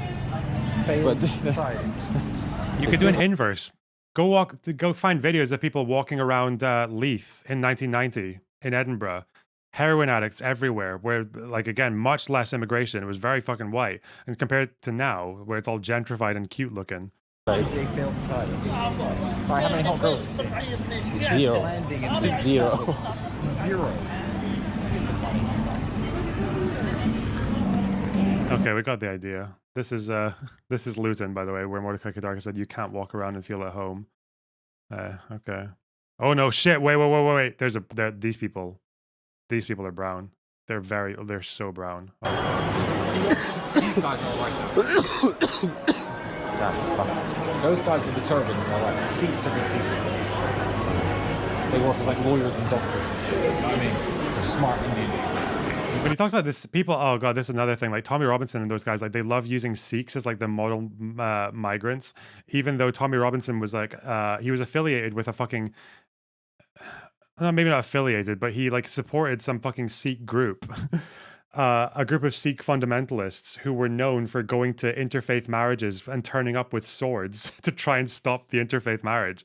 Because I knew someone who married a Sikh a long time ago, and yeah, they had to keep it low key. They couldn't put it on social media and everything because they was in London and this fucking Sikh organization was running around, and like they were worried that as part of the precautions, they had to make sure that this organization didn't know there was a wedding happening, an interfaith wedding. They're the good ones. They're the people that society should want. I, Tristan Tate, used to work here for a few months, putting things on shelves, filling the shelves up in the shop. From right here. A man of my intellect.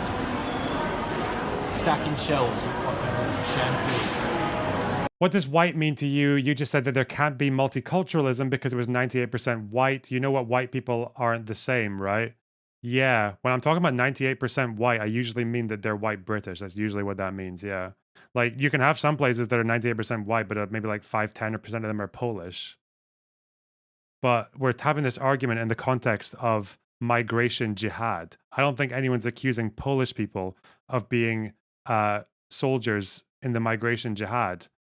And usually a good indication of a place having low Muslim population is how many white people there are. Because white people are typically not Muslim. It's usually, that's how you do it. So it's like a shortcut, you know? You can be quick. If you're going to find out how many Muslims are in a place and you think, oh, this place is 98% white, well, you're like, well, probably about 2% of those are going to contain the Muslim population within it, right? That's why saying 98% white would be used as a way to say that there's probably not a high Muslim population in this region. Is that fine? Is that all right?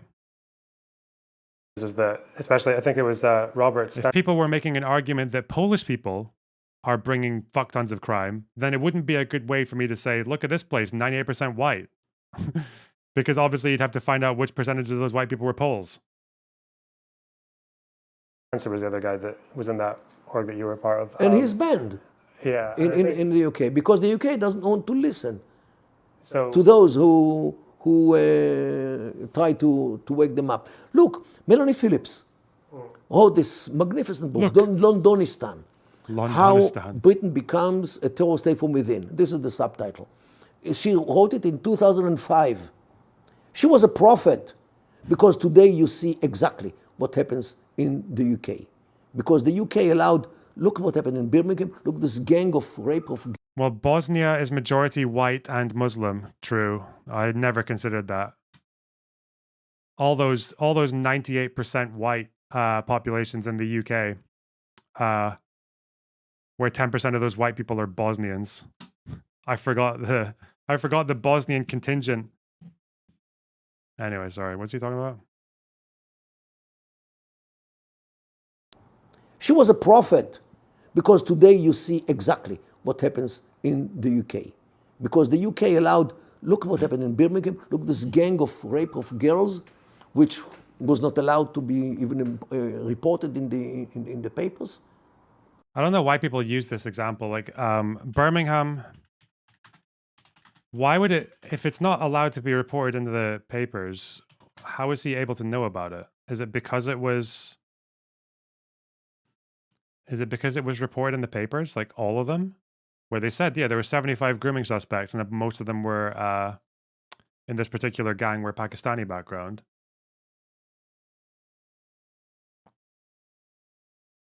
Again, there are thousands upon thousands of people who engage in group abuse of children in the UK.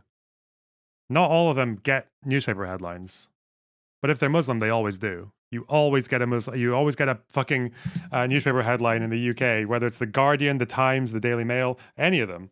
They'll give you a headline if you do it as a Muslim. If you do it as a white person, coin flip. And you definitely don't get like this spread of all their faces on the front. Typically, if there's like a white incident of a group of white like pedophile rings or whatever, they like you're not necessarily going to get like the pictures of all their faces. It's just like it's like a very it's very interesting that people in the public are very interested in this particular presentation of a crime group. Didn't it take 30 years to get reported? Yep, welcome to all cases of sexual abuse in the UK by in working class communities, unfortunately. Yep. Not to get reported, to get police action. Maybe it wasn't 30 years, but it was a while, yeah.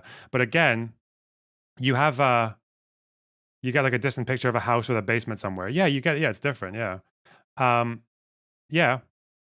Wait, what was the next thing I was talking about? Yeah, so this was a complaint that was brought up in Rotherham, right? In Rotherham, the big scandal was that the police were so slow, and they were, to bring justice. People said it was because the police officers were afraid of being called racist. You can read the entire, the J report that spoke about that grooming incident. And there were some police officers who said they were afraid of being called racist. I think the number was 2. Other ones said it wasn't a big deal, that they didn't care about it, that they didn't feel like that was a pressure on them doing their jobs. And then what you find out with places like Rotherham in particular, because this is the one I know the most about, is that they've had a problem with neglecting abuse victims since the 1960s, since before any sizable Muslim immigration. Back before there were Muslim grooming gangs, whatever, police officers in the UK would call grooming victims especially in working class communities, is they would just call them like child prostitutes, like as if they were consenting, and they would just hand wave it. Yeah, unfortunately, in working class communities, especially, young girls who get groomed by adults and abused by adults is very much pushed under the rug. Yeah. This would happen like even just in regular social groups where you'd have those guys who like, because in working class communities, because I grew up in one in Scotland, it was very normal for people who were like, for social groups, because you're in such a small area, for the social groups to all just kind of merge together. Against the Polish papist migration crusade. Thanks for the £10, Swanstar. I really appreciate that. So when social groups all merged together, you would have these groups where some of the kids there were like 10 years old and other ones were like 20 or even 25. You would have like these fairly sizable social groups where like everyone knew each other, and sometimes they'd all be out together. And often what would happen is that if once the girls started turning like 14, 15, 16, older guys who were like 18, 19, 20 would start hitting on them, right? And for a lot of these communities, especially through the 90s and even up to the early 2000s, people saw it as it was fairly fucking normal. Like people didn't often think twice about it half the time. Now society has moved on a little bit, thank God. But yeah. So when it comes to the cases of grooming, he mentioned that there was one incident that wasn't reported in the press. I don't know about Birmingham in particular. It seems to be like they got plenty of coverage. But what did happen it was either Rochdale or Rotherham. I think it was Rotherham. In Rotherham, there was a delay in making public the fact that a bunch of men were arrested for grooming children, right? They did want to suppress that story to a degree. Why did they do that? Well, because when they have because they knew that in the past, when these grooming cases have gone public before they actually happened, before the trial actually started, is that right-wing extremists would illegally, it's illegal to do this in the UK, would go to the doorsteps of the court and film themselves confronting the defendants. And that's a really dangerous thing to do in the UK, because if you publish like footage of a court case happening to a reasonably sized audience, that can get passed in court as you trying to influence the jury's decision.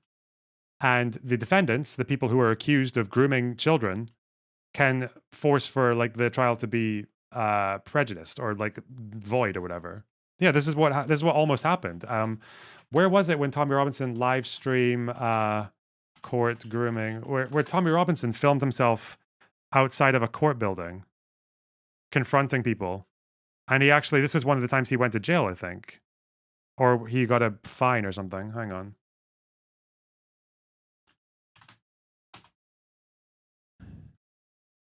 Almost happened. Yeah, well, thankfully, the complaint from the defendants didn't go through,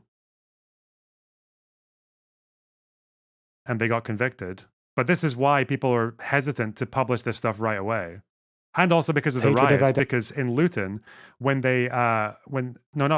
Rotherham, when people learned about the violence.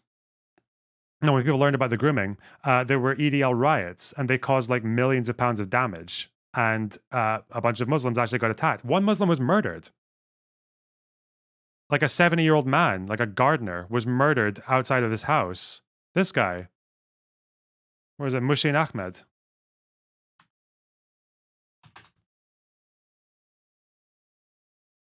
So yeah, there is a bit of hesitancy to drum up the public over these stories, unfortunately.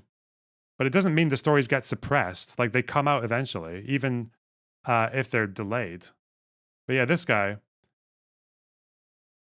after the Rotherham scandal, this guy was beaten to death outside of his house by these two guys who called him a groomer and a bunch of slurs. This guy was not even charged with. The guy didn't do anything.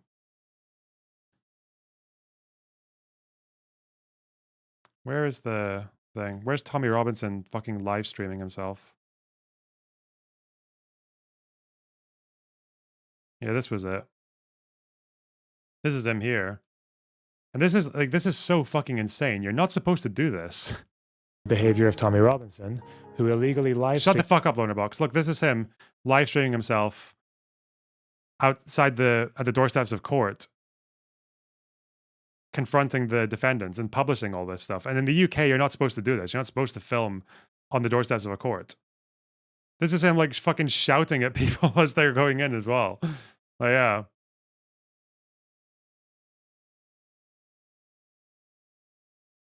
So this can actually and the problem is that this risks compromising the trial. And it also puts a lot of pressure on the victims. Imagine a victim of grooming is finally preparing herself to go in front of a court, in front of a judge, in front of her abusers, and to tell her story. And then they're like, wait, sorry, I know that you were ready to testify today against your perpetrators in front of a judge and a jury, but we have to delay now because Tommy Robinson is outside fighting with people. Like, it's so fucked. Yeah, anyway. That's why. There you go. What is this? Okay, low birth rate, you need more workers for everything. And look at who is today is selling in the department stores. Look who is the drivers, who are the workers in the industry. Look how the British, like other Europeans, want to be lawyers, accountants, media people, politicians, and high tech. That's all. Everything else is being taken by migrants. Yeah, well, when it comes to the UK, I do think people are kidding themselves when they say that there's no tension at all when you bring different cultures into your country, especially in like fairly reasonable numbers. But I think the other side of it is, especially like Spencer and those people that you mentioned, is that I feel like that problem goes both ways, because I think what happens in Europe, when it comes to radicalization and terror attacks, it's almost always second generation. It's not the first generation. And it feels like on one end... So what do you want? To prevent the second generation? No, well, what I want is that it seems to be that part of that radicalization process is a feeling that you're not at home when you're in that country, because some of those people you mentioned, Spencer, one of the reasons he wasn't allowed to speak in the UK was because he was invited by the EDL, the English Defence League, like a group of right-wing thugs who are very famous for having rallies where they get drunk and go and fight people and riot, and like they've caused like £1 million of damage in different places. Let me ask you something very, very clearly.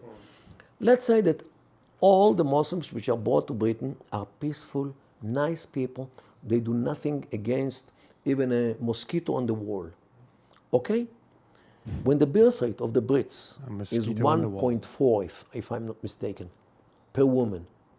I think it's 1.8. Double check that.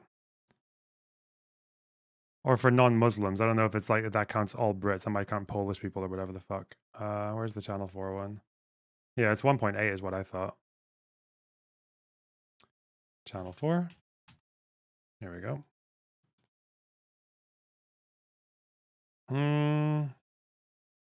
1 point. Yeah, it's 1.8 for non-Muslim women. Yeah. And apparently it's been static for quite a while. Like, so even in the projections, whereas the Muslim one is projected to fall a bit based on current trends, the non-Muslim one is projected to stay the same. So, yeah.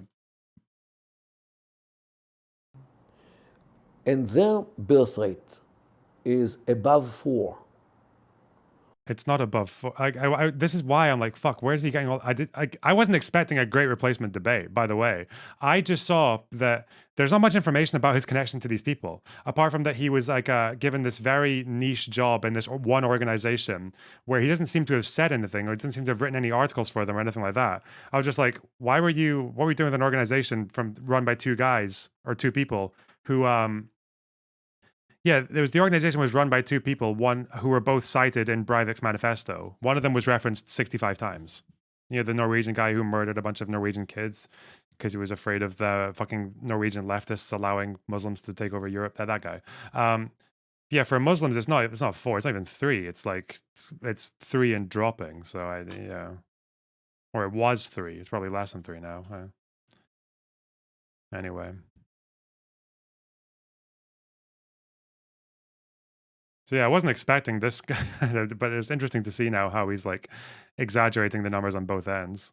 What will be in 3 generations? And I'm living I don't talk about terrorism. It's 1.49 per woman now in the UK, is it? For non-Muslim women. Let's see. UK birth rate per...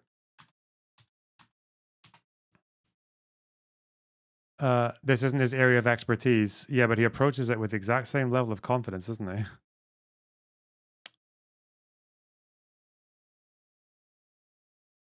What's the birth rate just in the whole country? 1.56. Oh, so it was 1.8 10 years ago. Now it's 1.5. Okay. 1.5, not 1.4, but okay. Okay. That's fine. That's my old data there. What is it for Muslims, though, today?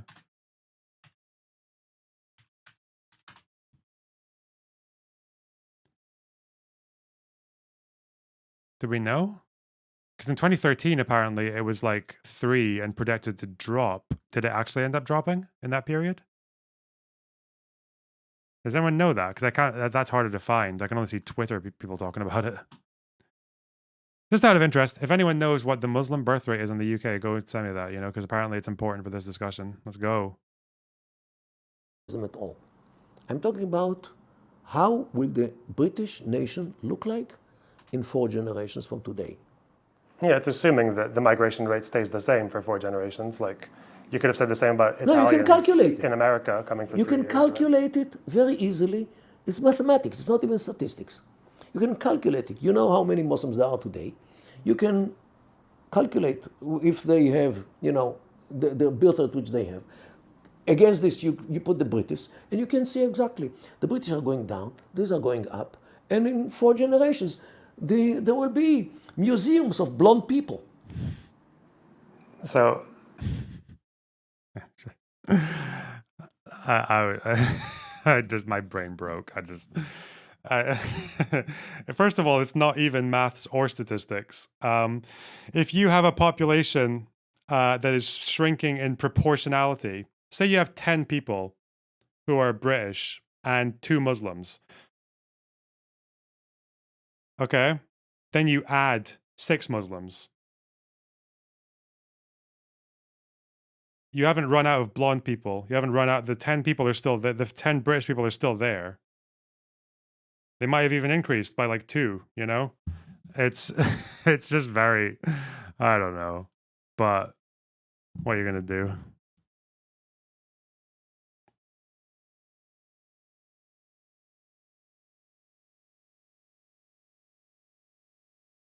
The only way you'd have museums for blonde people is if why am I doing? Is if like all the blonde people consensually, in the UK, had babies with people who were not blonde, and they did that for a few generations, or didn't even have the blonde gene or whatever the fuck. Yeah. Okay. I feel like when you speak about the Middle East, it seems like you took a very profound interest in learning Arabic and learning the cultures. But some of these people that you mentioned, like especially Spencer and maybe to an extent Melanie Phillips, but a bit less, is that these are people who were like quoted.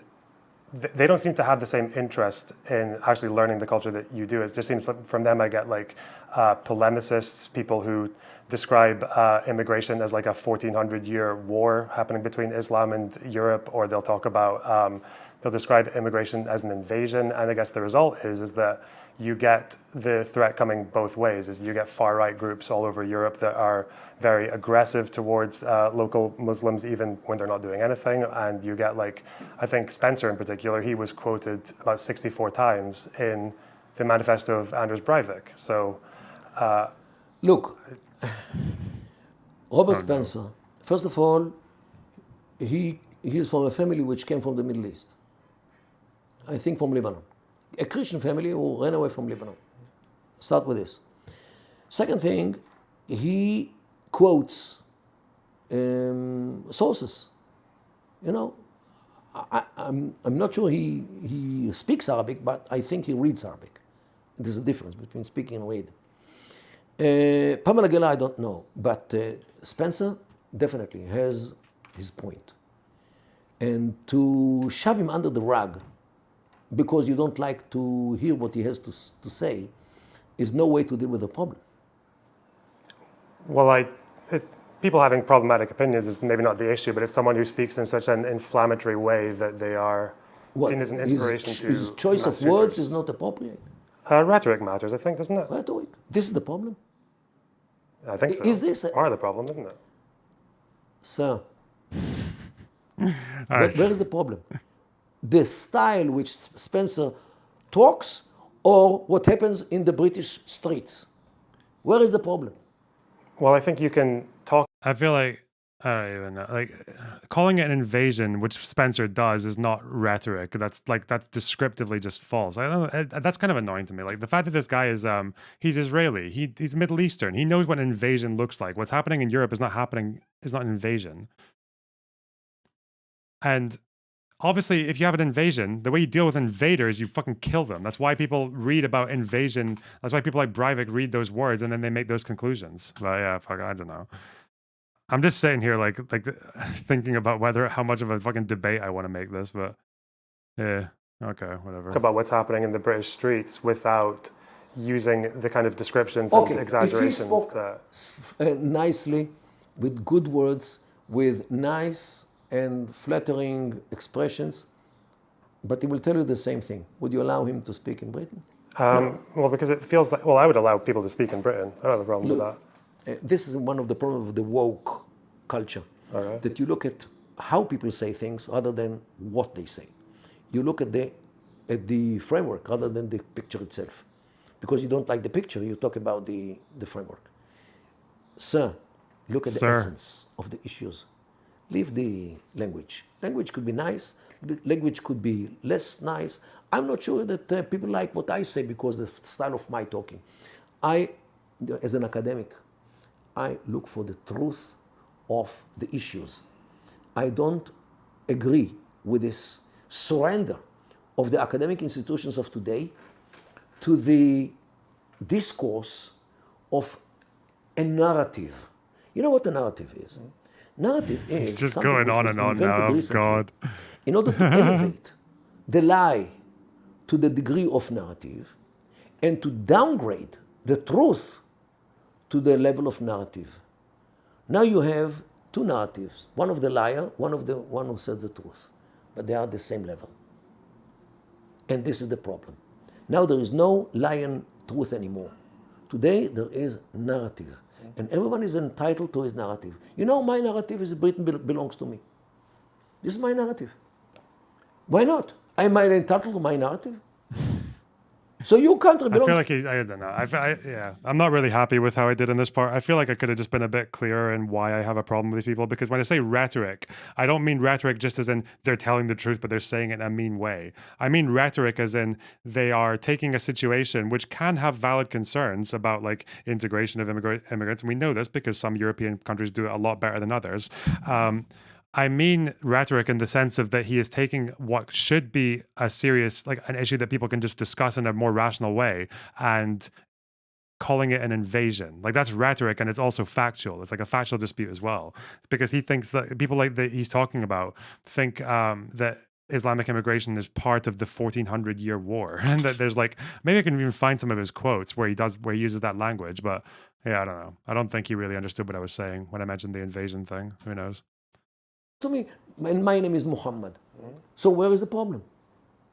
Where exactly is the problem? Well, for me personally, I agree, like the truth matters. But then what I feel like when it comes to a lot of the people I'm... Also, this is a tip for you guys as well. Don't say I feel like when you know what you're saying is true. Don't say that because I feel like it just makes you sound fucking like they'll walk all over you, you know? We're talking about is that it's not just a rhetorical thing. I think some of it is actually also empirically off. Like I think you mentioned, I think it's either Spencer or Geller, I can't remember, but they talk about like the epidemic of Muslims grooming girls in the UK. But then if you look at data, it's like the overrepresentation is not actually, it's like slight because I guess the population is younger and there are differences, but they exaggerate. So they're not really, I don't think, fully telling the truth about what happens either. In all my clips, videos, lectures, writings, you will never find the word epidemic about anybody. Oh, not you. You know what? I once wrote about the epidemic, about the coronavirus. This is the only time when I use the epidemic word. Okay? This is because, you know, there is some, you know, I know that if I want people to listen to me, I have to sound acceptable. Okay? But apart from this, I usually talk about the situation. Sometimes I will present it in a way which will be easier to others. He's giving you a lecture right now. Oh, they're all like this. All the Israelis and Palestinians, they love a yap. They're big yappers. Which is fine for me because it gives me like a lot to work with, that was part of the calculation in my head as well at this time. I was like, if I debate too hard, he's going to give me less content, right? Because like he's going to give me less to respond to or less to like use to show you guys later. So the fact that he was like allowed to pop off on this stuff about like the examples in the UK that were easily that could be refuted, or with the blonde people museums or whatever. Yeah, like that. Yeah, I think it was worth giving him the space to say those things because now I've got it like here, you know. Yeah. My listeners to accept, to swallow. I will cook it maybe different way, but the content at the end of the day will be the same. Whether I speak in Britain, whether I speak in France, whether I speak in the United States, whatever I speak. I show them this situation. Guys, decide for yourself. What people have short memory. September 11 never happened. The Fort Hood massacre never happened. What? This happened for Martians who came from Mars? Okay. The train station in Madrid, the massacre of 300 people never happened. Bataclan, the massacre of 2015 in France, the nightclub and the stadium by ISIS, those who came from Molenbeek You know, one of the stories about Bataclan is like a few of the people who were involved in it, and I think one of the recruiters as well, there was that train station in Hungary. I can't remember the name of it. What was the train station in Hungary where a bunch of refugees were stranded in because Orban didn't want to process them himself. So he just kind of like put up a wall saying, don't go past like here to enter Europe or whatever. But then the wall was built up in a way that people could just easily go around it and towards Western Europe. That what was that train station where the Hungarian government basically just allowed a whole bunch of people to go from Hungary towards Western Europe, like without getting vetted, without going through the processing system because they didn't want it to be their problem? Was it Keleti? Is that what it was called? In Budapest. It was, wasn't it? The Keleti station. Because I think it was 2 people who took part in the Bataclan attacks were recruited at this station because a bunch of refugees were just stranded there for ages with no one vetting them. And then the Hungarian government basically just allowed them to move across the borders into the rest of Europe, like without any checks and balances.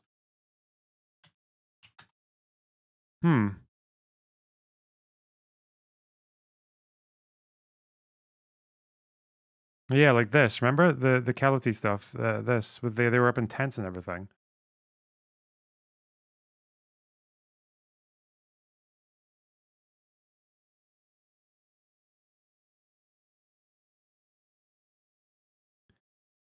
It was the cause for Merkel letting refugees enter Germany.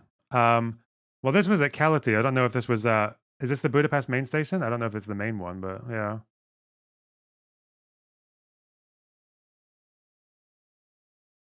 But yeah, because I think what people were expecting here, people were expecting there to be some kind of vetting in some of the earlier countries, especially when people were stuck there.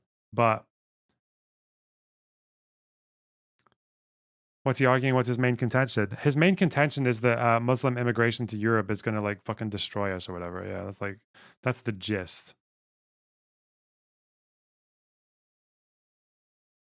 Did either of you ask how he planned to get Palestinians to accept his wacko Emirates plan? Oh no, yeah, his plan for the way that Palestinians accept the Emirates plan is that Israel expands settlements and surrounds these future Emirates until they have no choice but to accept it, and then they'll just live like that, and eventually, like, they'll give up and start developing and doing bilateral trade deals or whatever the fuck else with states around them, like mainly Israel. Yeah, that's more or less what he says. Yeah. It would just be like keep expanding settlements until they're like until Israel's position is cemented. Brussels. What? These things never happened, let alone what happened. Well, Lonerbox, you love immigrants. Why is this a problem? More for you, less for us. I don't. Listen.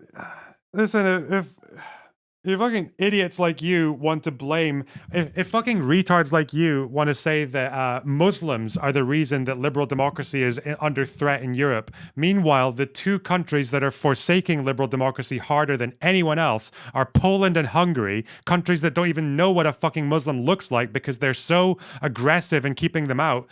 Right, left, and center. These 90% white countries are the first countries in Europe to be really moving into what you call like illiberal democracy and sacrificing a lot of liberal democratic values. Yeah, if you want to believe that, then yeah, give us fucking more Muslims if you don't want them yourself. But vet them first before they come in, like as people are generally supposed to when it comes to the asylum process. I don't know, God.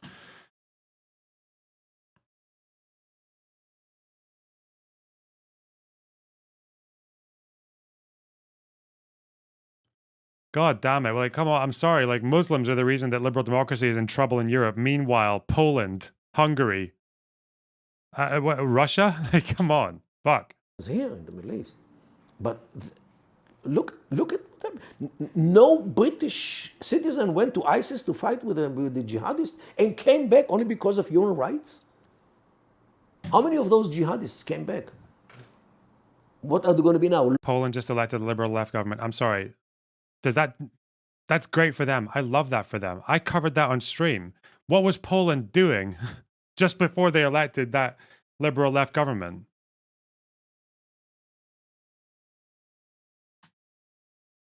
Did you forget? And I'm saying that these 2 countries that seem to be like where liberal values were under threat pretty fucking hard under really right-wing governments, neither of them needed any Muslims in the country for them to do that. These countries have really small Muslim and Middle Eastern or Asian populations. They're actually insanely fucking homogenous. It's just funny that that's how that happened, right? Fuck.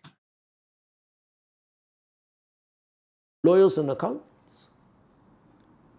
What do you think? LGBT free zones. Fuck. After they trained themselves to slaughter people on air with this Amwazi guy from East London, who was the chief slaughterer in Iraq and Syria. You remember him? This guy with the knife. Okay, what? Did you forget all these things? Which municipalities in the UK have they done this? Have they actually like got the state to fucking like municipalities to declare themselves like LGBT free zones?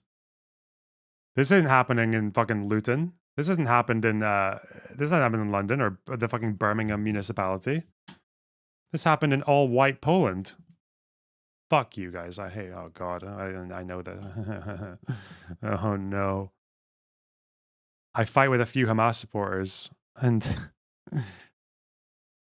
the Great Replacement Brigade. The right-wing European brigade comes in. Oh no. Oh no. Or you try not to. What happened in the Charlie Hebdo? I told you, Leonard. Listen, Embo, there's no cure to this problem, okay? Because if I start fighting with Great Replacement theorists and all these people, who's going to come back? The fucking Hamas supporters will come back, okay? There's no. Listen, this is how it goes, okay? This is a never-ending journey, okay? And you as moderators, you got to deal with it, okay? You have a very unique job, okay? What other moderator gets this privilege? Most moderators only have to regulate extremists from one side. You guys you got everyone.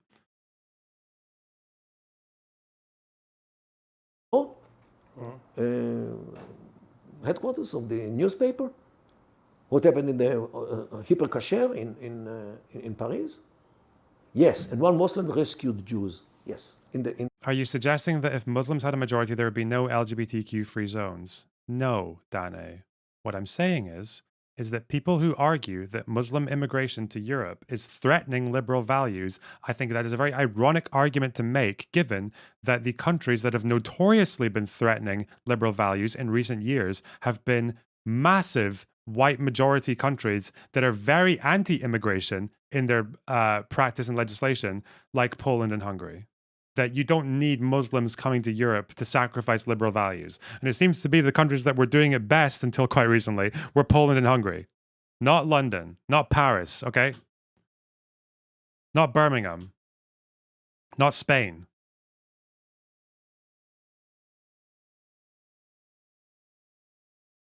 Okay. the refrigerator, and it saved their life. I have not enough words to. How is that relevant to what Muslims would do? It's not. I've told you. How many fucking times did I say it's very reasonable to say that there are going to be cultural and social cohesion challenges when you have immigrants from different cultures and different parts of the world coming to Europe? Yes, I've said that there are challenges and that there are means of integration that clearly work better than others, and that that needs to be taken seriously. It can't just be, yeah, we bring them in and then everyone just like, if there are differences, whatever, we'll just kind of like politely ignore each other in our own different spaces. I don't think that's a good approach. I'm very pro integration and shared values, okay? What those values will be, I don't know, because it seems to be the case that keeping them out is not a solution, because countries that keep them out are actually very fucking anti-liberal, because Hungary and Poland, I don't think it's a coincidence that countries like Hungary and Poland that have very aggressive anti-immigration policies, especially from the Middle East, are also the ones that happen to be the most illiberal in a domestic sense. I think those two are part of the same process. That's why I bring it up. Do you understand?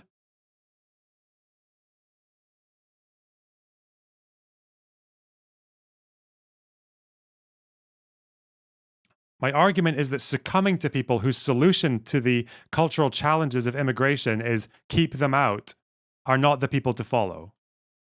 If you actually care about liberal democracy and democratic values. If you don't, then, and your first principle is get migrants out and brown people out, then, go with them all you want. Good luck to you. But otherwise, no. That's why I don't like it when people who are far right, people like the Reform Party, etc., who use a veil of liberal democracy to push an anti-immigrant line. I'm trying to show you that these people are not to be trusted. They're bad people. Or there might be nice people, but they're bad politically, okay? Thank the man, to thank him for what he did. He's a real man, as we say. He's a real human being. Yes, and I'm not trying to generalize to say all the Muslims are killers. I'm the last man on earth to say it. Here in Israel, we have Muslim soldiers in the IDF. True. Okay? Keeping out is not a solution, I agree. The problem is that liberal democracies are already not very liberal, but partially socialist. And a socialist society can be overcome by migrants easily. I have a very hard time agreeing with the idea that socialism is causing immigration in the UK. We've our biggest wave of immigration ever, I think, in the UK has happened in the 14th year of a conservative government that capped immigration at one point. So it happened in the same country, the UK, with our immigration rates. Our immigration rates went to the highest they've ever been, just after we unanimously, almost, just after we overwhelmingly rejected socialism and Jeremy Corbyn. So. But what I'm saying is that... What about keep some of them out? I mean, we already do that, but yeah, anyway. This mass migration, which is almost unlimited in some European countries, is going to be more and more thanks to the birth rate. And while the Europeans are getting less and less. And you decide if this is the Britain or France or Belgium or Holland or Spain, which you want to leave to your grandchildren or great-grandchildren, if you're going to have any. Because Europeans, in many cases, don't have children. And you have to, as a nation, should decide. Now, the worst, in some cases, are the politicians. Why? Because in many, I think in all the European countries, the elections are regional. You know, the country is divided to constituencies. And every constituency sends its delegates to the parliament, to the local parliament, to the general parliament. Whenever a neighborhood becomes Islamized, anyone who wants to be elected has to cater for them. More benefits, as you say in Britain. Benefits. Okay? Benefits. So the candidates actually are competing with each other. Who will give them more? So why not come? I think I phased out when he was. I have no idea what he's talking about here. Whatever. I gotta. To Britain, why not This come? was absolutely not the last 14 years of the United Kingdom. Was more benefits and people wanting to be nice to migrate. I have no fucking idea. Don't know what's going on there. Look, take a tour in neighborhoods like Barbès in France, in Paris, Saint-Saint-Denis, Molenbeek in Brussels, Mozambique, Malmö in Sweden. Go and look by yourself. Take a camera. In most cases, they will not let you take videos in these places. And you know what? Luton, the city, parts of Leeds, parts of Liverpool, Birmingham. Look at what happens there. Don't ignore. It's your country, it's not mine. Yeah, I agree. I agree that there's, I feel like with any kind of change like that, there's going to be challenges. I also shouldn't do this because I can't, if I'm agreeing that there are challenges, I shouldn't say I agree when that's not what he's saying. That's probably a bad idea. Anyway. Sorry, do you have time for a couple more questions? I feel like, I don't know how long we've gone on for. We got about 20 minutes left on this course. You okay for a couple more? Okay. So I feel like for me, there's the challenge is what do you do with the situation that they have, right? So I think in Europe, when about 2010, when I was just starting university, the Muslim population in the UK was 4%. Now it's 6.5. It's fairly. It was actually 4.8, but yeah, I guess growth. And, sorry? Rocketing up. Yeah, it's high. Rocketing up. So my question is, when it comes to what you do about that, and also just understanding, I guess, where the radicalization in those second generations come from, I feel like there's sometimes a misconception about that their motivation is to do with a strict adherence to their religion and not just a more modern phenomenon. So an example that I came across was that the guy who led the 7/7 bombings in London, I think before he was radicalized, he was actually such a bad conventional Muslim that he was disowned by his family for marrying someone that he met in university. And I think you hear stories about, I think you hear stories about people from ISIS as they get very interested in what they say is like Islam, but then people go to Syria to fight in ISIS, and they're very surprised to see that people there don't even know how to pray properly, or they listen to like jihadi rap, which is full of things that are not really considered halal. So it's like, I wonder, do you think the answer to that is you stop immigration from the Muslim world to Europe completely? Is there failures in integration? Because I feel like some countries do it better than others. Or, and maybe another question tied into that is, if you consider 6.5% of the British population being Muslim as a demographic threat, do you feel the same way about a fifth of Israel being Arab? Well, first of all, in order not to generalize, to say all Muslims are ... I already say Yalla. many of the Muslim migrants are fully integrated to a degree that many of them would eat anything which comes to the plate and would drink anything which is poured to the glass. To that degree, they are integrated. They left almost everything which contacted them, which combined them with their past in the Islamic and the Arab world. Many of them are culturally integrated. I love the casual racism in this chat. Being cool in this chat if it's whites. Where's the casual racism in chat? What the fuck? The fuck? First of all, fuck you, okay? I do casual racism against every motherfucking group. Just so you know, you can watch my streams. I don't do it very often, and I do it in a way that I think is at least creative and isn't just using, because I don't like shock humor. I don't just think it's funny for someone to scream the N-word and people laugh. That's stupid. I don't know. The fact is that there, in terms of casual, like racist humor or whatever, when it's clearly a joke, I feel like you do have more leeway when it comes to white people. Like, I'm sorry, this is true. When people say cracker is a racial slur, it is, yeah, sure. But no one says it's like as bad as, you know, the P slur for Pakistanis or South Asians or whatever, or the N-word, because yeah, but unfortunately words have different levels of social baggage to them. Like, it's just how it works. That's why in Scotland calling someone a cunt can mean like, that can be a compliment. That can be like someone that can mean that you like someone. In America, cunt is like the nuclear option when you're arguing with someone, especially if it's women arguing with each other. So it's just, you know, social context, okay? Scroll up where they're saying white English country people are evil. Okay, that's just casual racist bigotry. Okay. What's the context of that? Is that because Borg said that Borg as a white English country person? I don't even, fuck.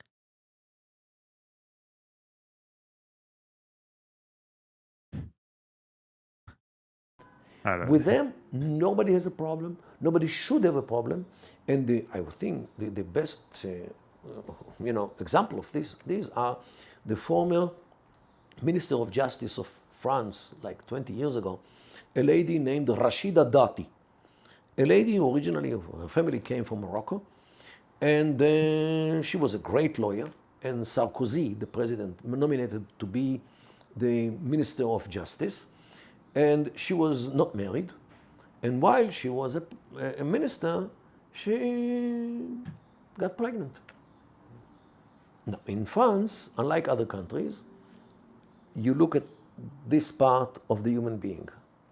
All the other parts is not. They kind of are. I'm a white English countryman and most of my neighbors are insane. Country people in England are just like, they're just a different kind of character, you know, different breed. Breed? Oh no. The casual racism accusations are coming out strong after that one. Fuck. I didn't mean it. It was a joke.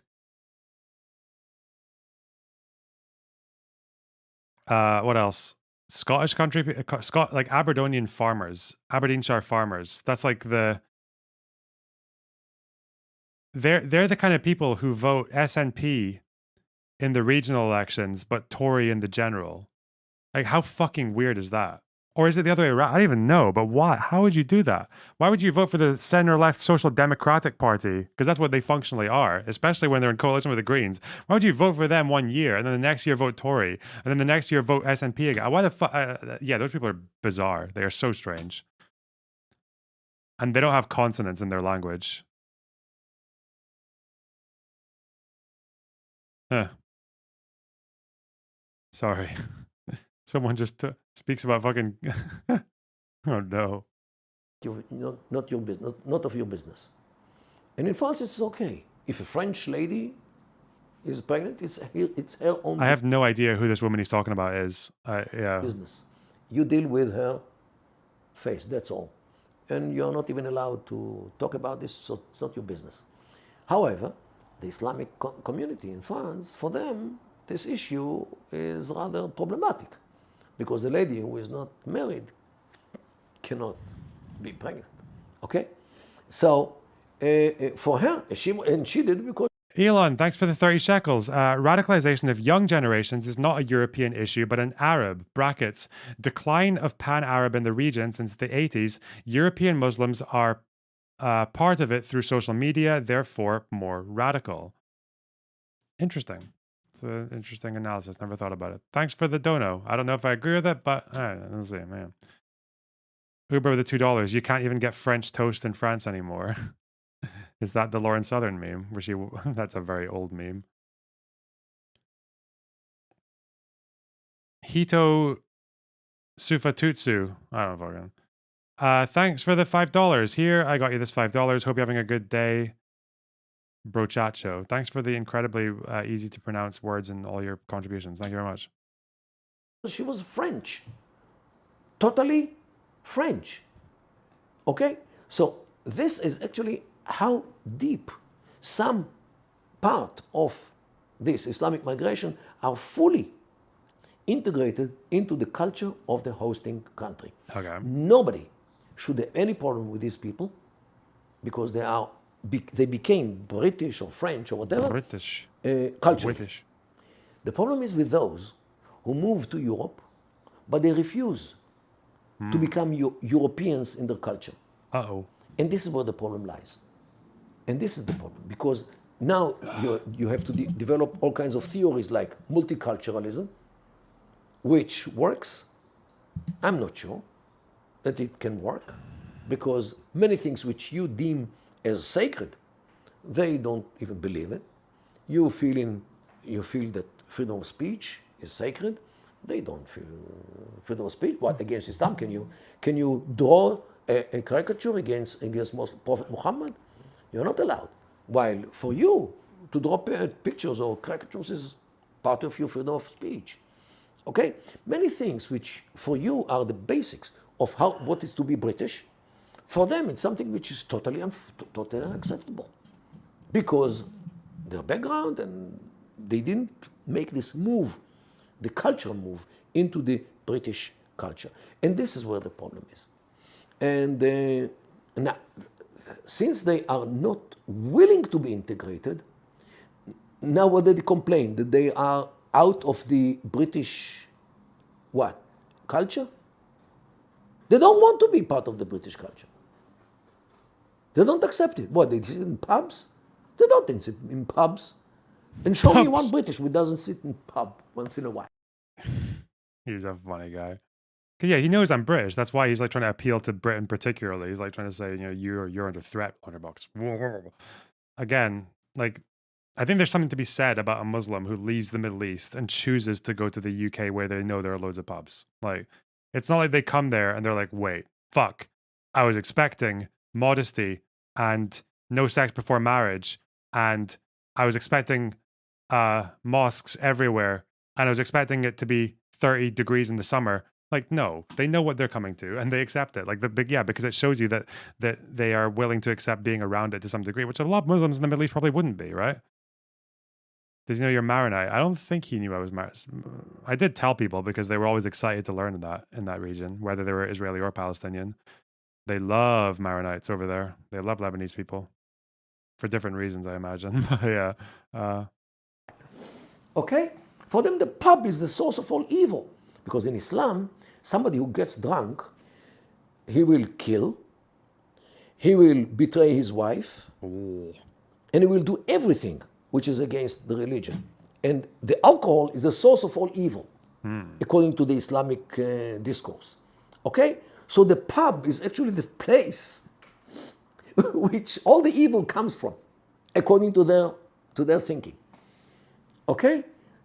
Is this a British? I've heard of this happen once when I think it was Okay. my dad ordered a drink on a plane, and the guy next to him, a Saudi, was like really adamant, like not very good English, just like no alcohol, no alcohol, no, no, no, no, no. I'm Saudi, no alcohol. Like, yeah, this guy was full on. But again, usually people they go to an environment where they expect to be alcohol or whatever else, and they accept it. But yeah.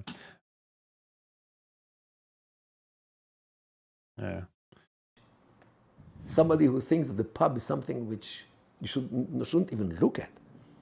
Never mind to smell or even to walk and to drink. Oh, who would think about this? Okay, so this is what I mean. The problem is that the migration of a society which does not want to be integrated, does not want to. Also, I wonder now because I was going through town more recently. Pubs are dead, man. British youth don't drink or do drugs anywhere near as much as like millennials did. I don't know what the fuck's going on there, but like I don't know if it's the cost because drinks did inflate really, really badly. But people just no. But I've seen self-reports on this as well. Like young people just they self-report. People who are in their early 20s right now, they self-report drinking so much less than millennials, and millennials were less than Gen X. So it's like yeah, I don't know. We're losing it, guys. Lack of drugs. True.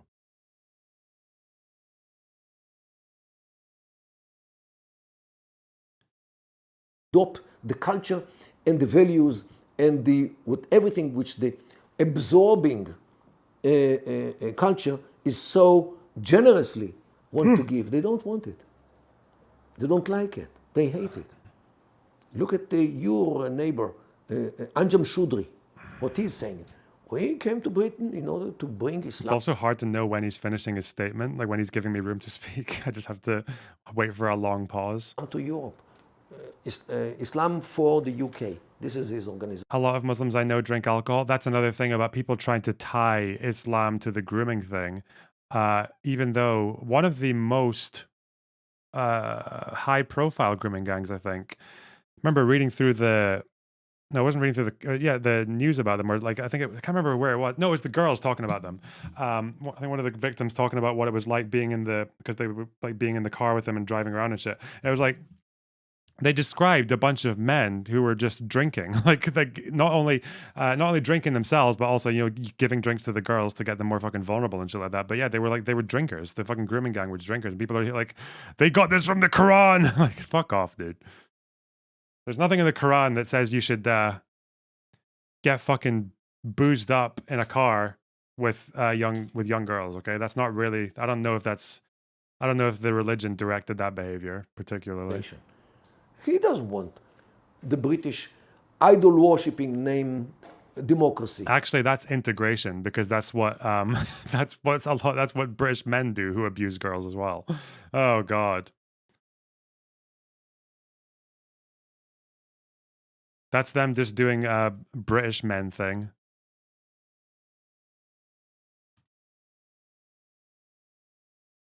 That's the Muslim like the whatever small minority of the Muslims in the UK are like nonces. They're just kind of doing noncery the British way. Fuck. And I quote him. He wants Islam. Buckingham Palace should turn into a mosque. Okay, this is what he wants to do. Mm-hmm. And his followers, how many followers does he have? Handful or? Not enough to turn Buckingham into a mosque. Sorry, Bob. Bucketful. Okay? It's yours. I don't know. But look at what happens in Britain. How many of those, and this is really a good question to be researched. What is the percentage of the migrants who came to the West in general or to Britain in particular in order to become British by culture? Now, it's not yes or no. It is a whole spectrum between those who couldn't care less about what they eat and what they drink, and Ajam Shudri on the other side. Everybody is. I feel like most of them aren't in the Anjam Shudri. And you can tell they're not because they don't live like that. Like generally not. These guys, typically these like zealots that he's talking about, they stand on speaker's corner and they typically radicalize a bunch of young men. But I don't think I've seen any indication that it's like any sizable portion of the Muslim community that supports this. Also, this was another thing. You know, people keep saying, "Oh, why are the Muslims not condemning XYZ terror attack in London or like Manchester or whatever?" Well, it turns out they actually do. It's just that it doesn't get the front page. Like, I remember looking at this. I think it was for Manchester. Was it the guy the bombing the Manchester Arena, the Libyan dude? Because I remember there was one paper, I think it might have been The Guardian or The Independent, one of the papers covered it, and they just showed you like every fucking mosque or Islamic community like or organization in the UK giving their statements or even gathering like for public condemnations like in the streets saying like not in our name and all this shit. Yeah, like fuck. Again, it's just, yeah, whatever. In certain point on this continuum. That's not even his. I feel like if you wanted to make his argument in a more logical way, you would say, okay, maybe it's 5% of the Muslims. Okay, maybe it's 5. Is the effect of that 5%, the terror attacks, is that worth bringing the 95? Like that's what you would say if you were trying to make his case, and then you could respond to say, well, kind of, yeah, because we make the same decision when we give birth to men, right? Men are far more likely to commit violent crimes than women, but we don't try to curb the births of men, you know? Or like working class communities are more likely to have violent crime than nicer areas. We don't try to impose fucking eugenics on the working class communities, even though that's where the crime is. Yeah, that's kind of the back and forth you would have, but yeah. This spectrum. The more you have to the side which accepts the idea of becoming British, the better it for Britain. Or to the sustainability of the state as a British state. While men in the working class are required. As an aging population with low birth rates, immigrants are required as well. Sorry.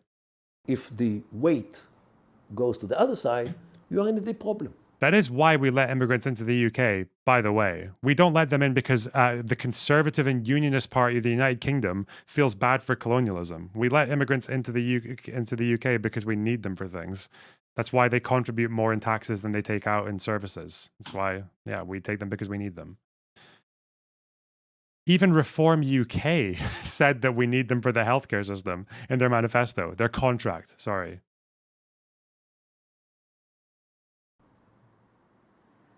Well, on the topic of drinking, I do think British people need to drink less, but maybe we can meet in the middle on that. Dr. Gadar? Look, it's I think he did. He just. I don't know if he knew I was joking, but okay. matter of, you know what, if to quote your sources, to be or not to be. Well, Dr. Gadar, I really appreciate the time. It was nice talking to you. Pleasure. Thank you.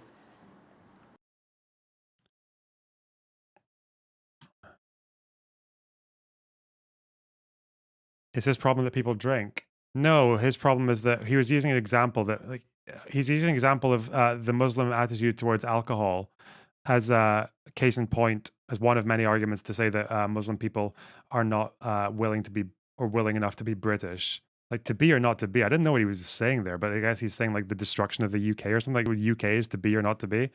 I don't even know. Shakespeare, well, Shakespeare's British. That's why he's saying my sources. Damn, though. I don't know. Again, yep, he gave me the time. That was an interesting conversation. That's probably the most wacky one. He ended on a joke. Yeah, whatever. Big deal. To beer or not to beer. True. Maybe that's what he meant. Who knows?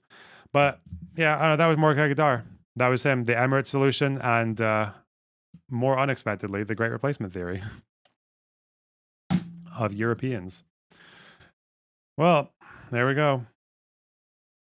Thought that one went okay, though. That was a reasonably informative interview.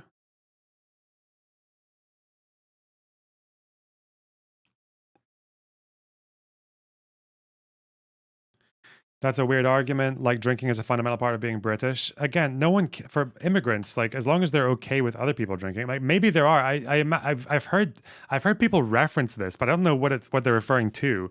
I don't know if there's like Muslim, like high Muslim population areas campaigning to get a local pub closed or something. I've never heard of that. I don't know. There might be Muslim majority or like larger Muslim communities where the pubs just aren't used as much and then they close because they don't have enough customers. But that's no, I don't think British culture doesn't, I don't think it's being threatened by Muslim immigrants. Like it's just not, oh God. It's not a thing. British people don't even like British culture. We fucking hate our own food. We hate fucking like, oh God, we hate our own alcohol. We import most of it. Fuck.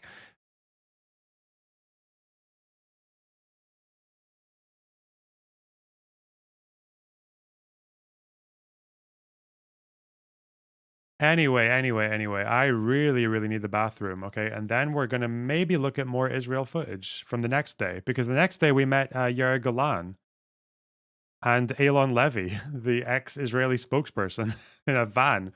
We didn't really interview him. We just had a kind of like casual conversation in the back of a van. And yeah, Yair Golan, by the way, is the current leader of the Israeli Labor Party. He's like their people who, even people who dislike him, say he's their next Yitzhak Rabin. So who knows? Very interesting guy. Okay, I'm gonna go bathroom. Be right back.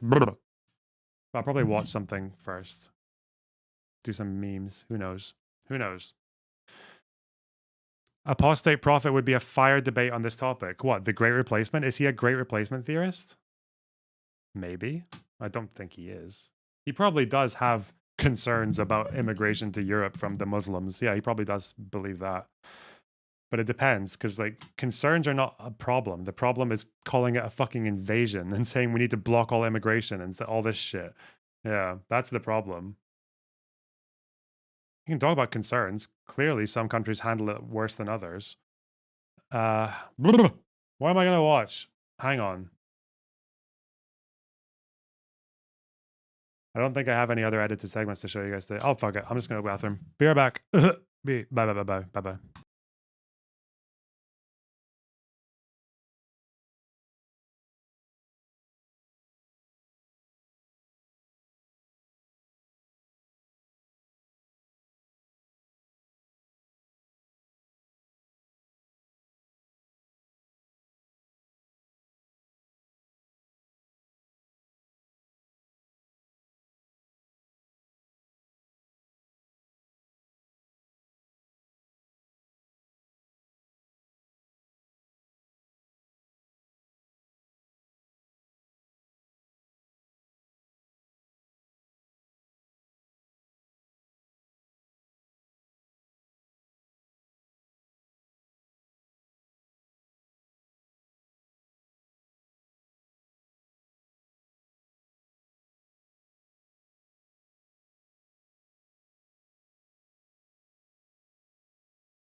Did Lorna Box watch the History Speaks video on him? Was there a History Speaks video on me? What the fuck?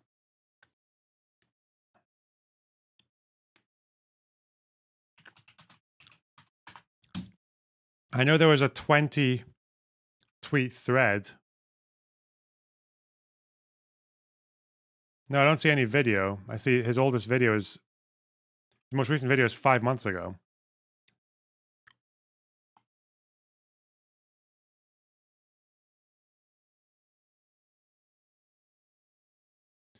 Did he say he's going to make one?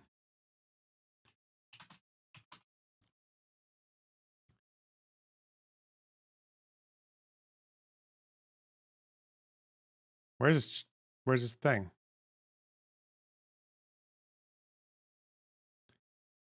I mean, I saw. Oh, he's done more tweets, so maybe it's gone.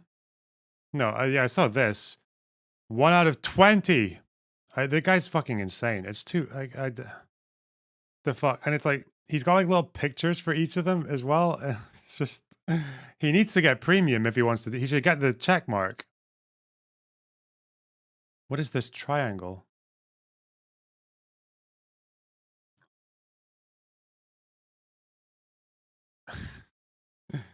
I don't. He's got my little fucking Twitter profile. He's got a random picture from my trans video and shit. What the fuck?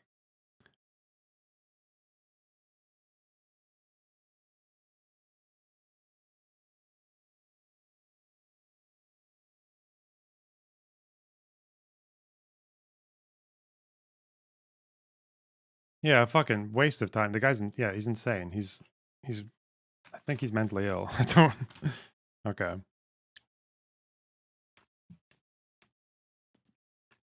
No, thank you. I feel like I gave him enough chances to offer like decent critiques, and they don't exist. The guy's fucking. Maybe he could make them if he applied himself, but he's just not doing it. So I don't know. He even says, like I've seen him say, in the past that he doesn't even like he wants me to suffer reputational damage.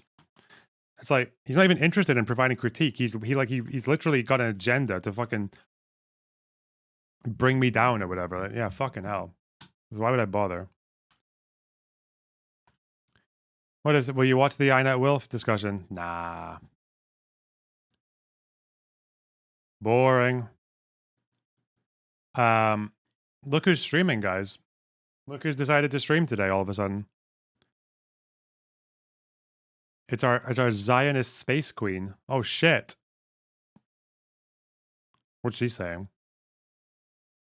Example, like, I mean, I let my IDs get expired for years. Apartheid. Right? Like, my parents were like, get your passport set. Like, and I need to get my passport set for the Israel trip. And I didn't organize it. That's not the real reason why that collapsed. That's its own story, which I will get into.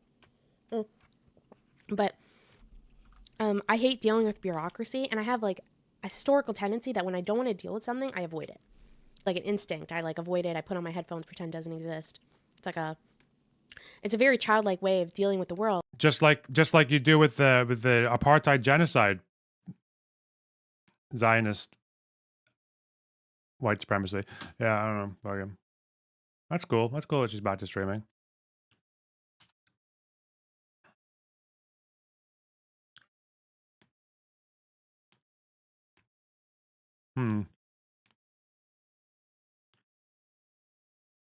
I'll watch more footage in a bit. Oh, this guy's back on the... Oh no.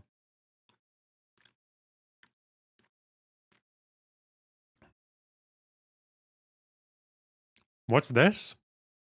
Nasrallah escapes his hideout. What? There's no way he's been spotted in public. Is there? No fucking way. Shut up. Hassan Nasrallah is looking for a new hideout, according to publications that just came out. Now, I've been telling you this for a couple of videos that talk is cheap, and that is especially true in the Middle East. Just a few days ago, Hassan Nasrallah, the fearless leader of Hezbollah, told you on his televised speech that he fears nobody, that he wants to take on Israel and Cyprus for helping Israel and NATO forces and the US, and he basically has no fear. And now we just find out that his Iranian overlords called him on the phone last night and told him, look, dude, Israel has your location. You need a new hideout. And now he has a new hole that he crawled into. And he's going to remain there for the foreseeable future because this man has not left his hideout and has not appeared publicly in the open since 2008. The last time Hassan Nasrallah, the fearless leader of Hezbollah, was in the outside world of the public was before the United States hit the subprime mortgage crisis in 2008. Just to kind of show you the difference between the talk and the hubris and the behavior of a little rat in his hole. Now look, I think that he understands what a lot Hey, of this guy's definitely this guy's not a news channel. Okay, we've got an agenda going on here. All right. When was the last public speech Nasrallah gave? 2008. I feel like I saw one from.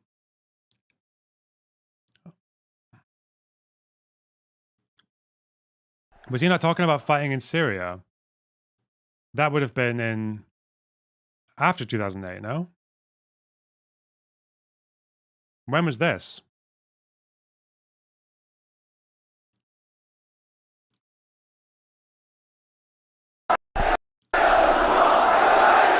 Hezbollah leader Hassan Nasrallah has made his second major speech in 2 days to mark the Shiite festival of Ashura. He said it was illogical for the Lebanese government to demand he quit Syria as a condition for joining a coalition. And he added this on his military 2013 intervention on the side of Bashar al-Assad. As I've said many times before, our fighters in Syria, our mujahideen, are there as part of our defense of Lebanon. This is way after. Syria. As part of our defense of the Palestinian cause. And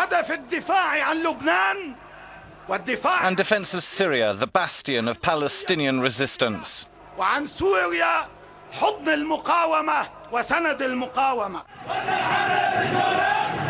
Hezbollah fighters have proved invaluable for the Syrian regime and were widely credited with having been instrumental in handing the opposition its worst defeat in the loss of the city of Qasir earlier this year. Hezbollah has also been targeted at home for its involvement in Syria. In August, 20 people died when a Hezbollah suburb in Beirut was car-bombed, the worst terror incident in Lebanon since the... You thought Hezbollah opposed Assad? No? Pretty sure they helped Assad. They might not be like perfect allies. I think they do have their own odds with each other, but in 2011, Syrian war, I think they did jump in to help Syria, to help Assad. Didn't they? Am I fucking crazy? Fuck. I'll have to find that out. Al-Hariri assassination.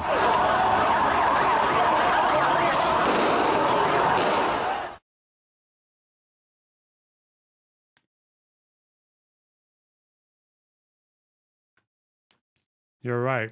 Yeah. Yeah. I thought so.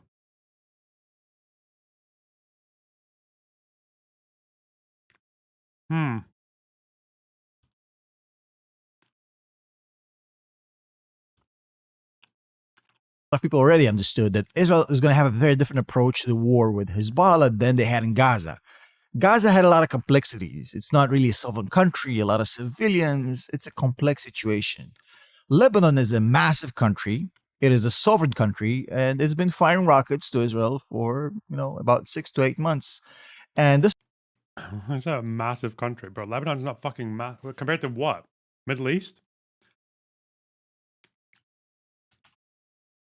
This is the kind of guy who would absolutely say that Israel is this tiny little piece of the Middle East that's carved out for the tiny little Jewish population. Why the fuck is Lebanon massive? Lebanon's literally smaller than Israel, isn't it? Oh, did you say compared to Gaza? Okay. Lebanon's not that Lebanon's not that big, bro. Look at it. It's a little baby.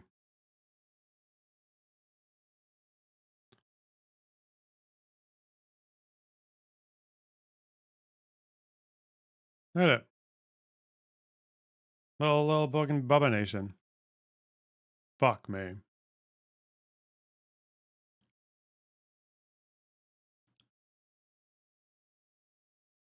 There's Israel and there's Lebanon. The fuck?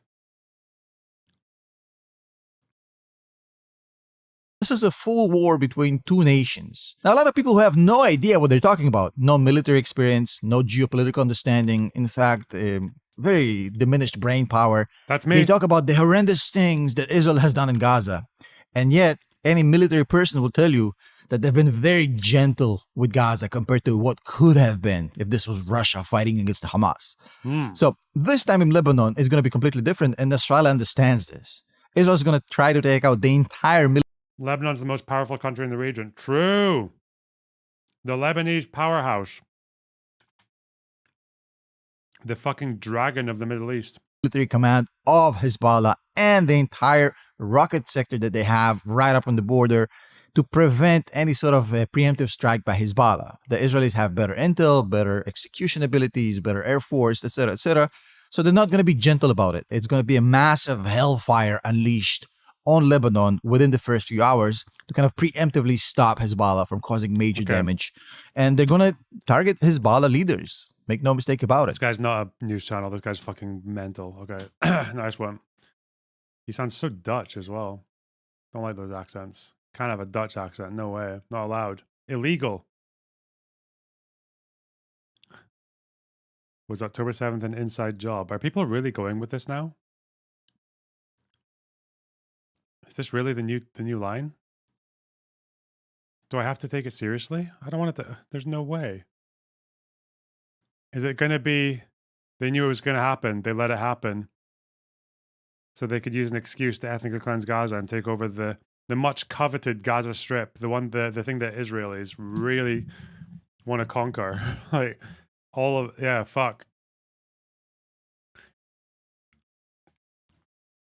And they used the Hannibal Doctrine, which might have got 14 people killed, but we have no idea.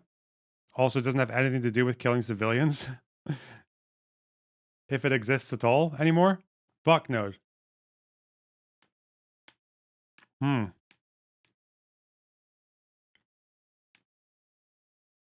discourse, man. Discourse is problematic.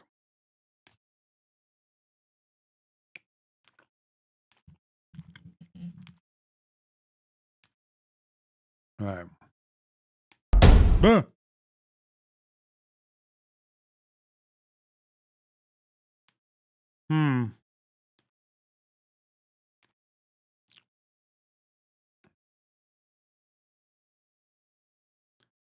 Will Starmer's purge of the Labour left backfire? Oh yeah, did you see Corbyn is set to maybe lose? Corbyn is set to maybe lose in Islington. His polling is plummeted. This video So, I don't know. We'll see. is brought to you by Nebula. Keir Starmer must be feeling pretty good right now. He's ahead in the polls still by an absolutely gargantuan margin.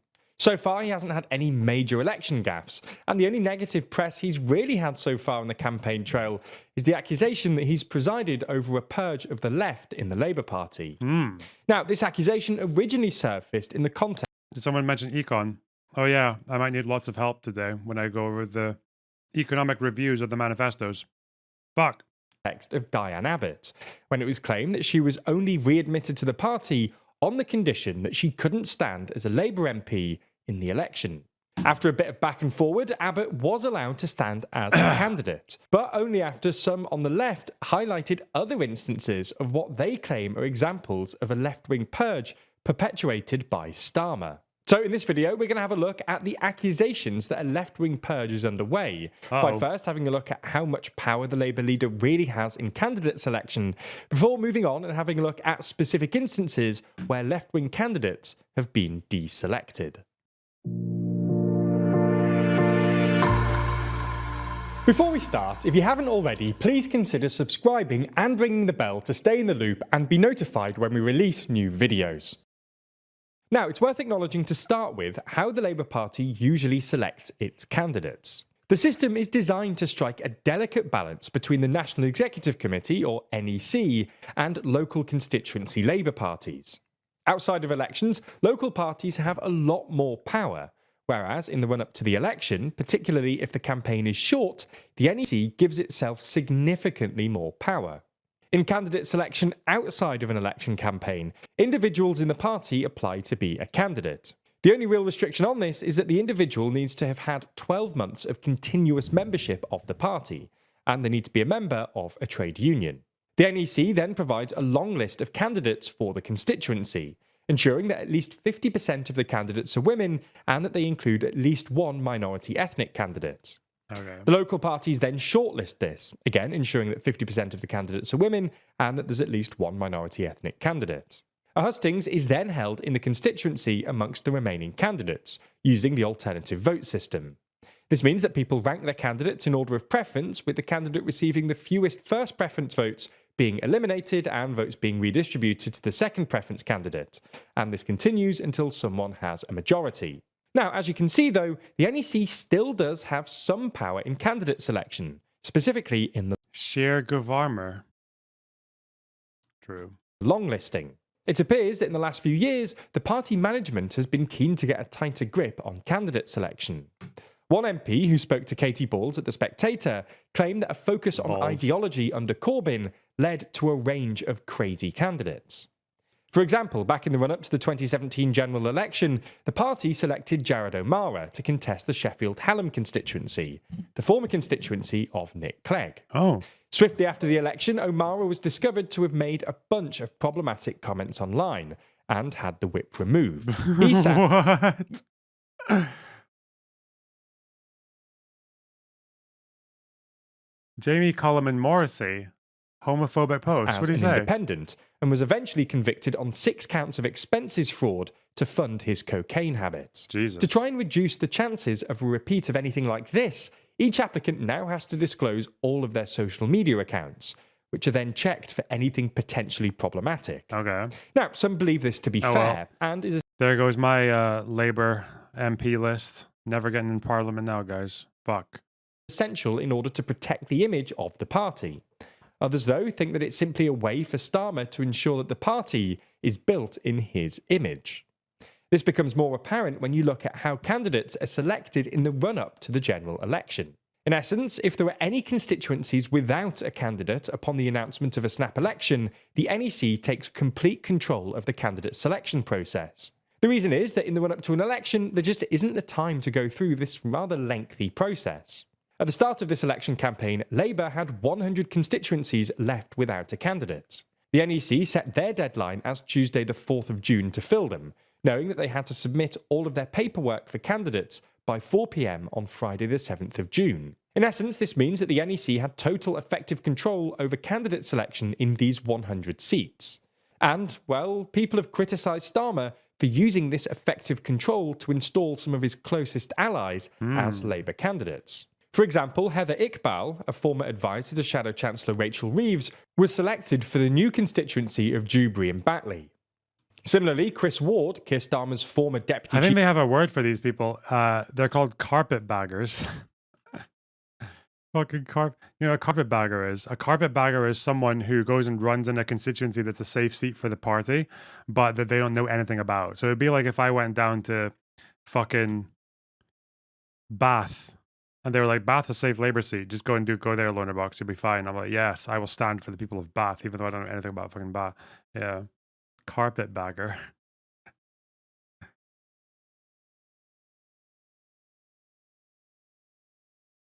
Chief of Staff, was selected as a candidate for Brighton Kemp Town and Peacehaven. Now, Ward being selected here actually caused more controversy among the left, other than just the fact that he's a Starmer ally. Now, back in 2017... Apparently it's an American term. I didn't know that. Corbynite Lloyd Russell Moyle defeated incumbent Conservative MP Simon Kirby in this constituency, with him retaining the seat in 2019. Russell Moyle had intended to stand in this year's election. However, following a complaint about his behaviour from 8 years ago, which was made during the election campaign, he was suspended by the Labour Party, freeing the constituency up and allowing Starmer to appoint his ally. Obviously, this is a unique situation, as we don't know the... I just didn't know that carpetbagger originated in the United States. But yeah, people use it in the UK as well. Huh. It just sounds like the most... It just sounds like the most fucking British thing you could ever call someone. A carpetbagger. Okay. What is it even? Why? Why carpet and why bag? The exact nature of the allegation against Russell Moyle. But this isn't the only situation in which a left-wing candidate has been deselected in the election campaign. One of the most high-profile examples of this has been the deselection of Faiza Shaheen, who had previously been selected as the candidate for Chingford and Woodford Green. Shaheen is an academic and economist specialising in economic inequality, and was seen as a rising star of the party. She was first selected to stand in this constituency in 2019, And although she Oh didn't yeah, she almost defeated Ian Duncan Smith. I remember this person because she was she was going to unseat him, but she just about missed. Huh. win, she did increase the Labour vote share. However, only a couple of weeks ago, Shaheen's candidacy for Labour was terminated by the NEC, with them taking issue with a handful of tweets that she liked back in 2014. Uh-oh. Some of these were tweets by the Green Party, which the NEC believe would be a bad fucking 10 years ago, mate. look for a Labour candidate, and one was from US comedian Jon Stewart.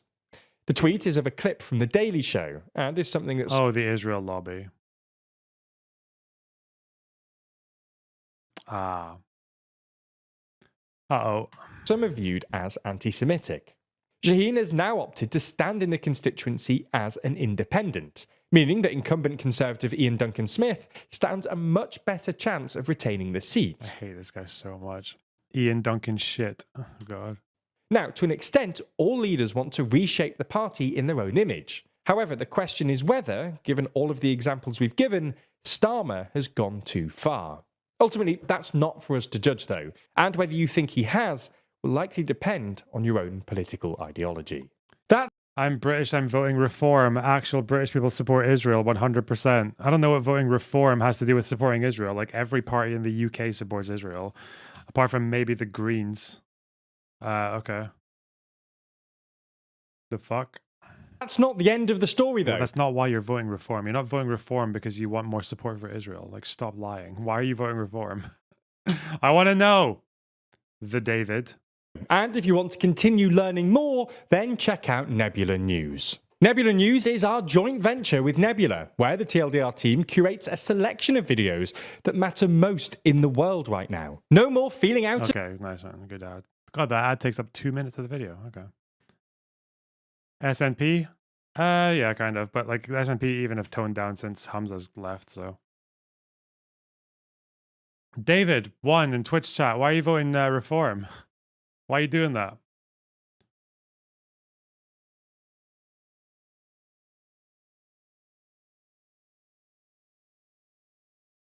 Voting to stop the... There you go. Do you want to come in Discord and talk about it? You're gonna sell us on the reform vote.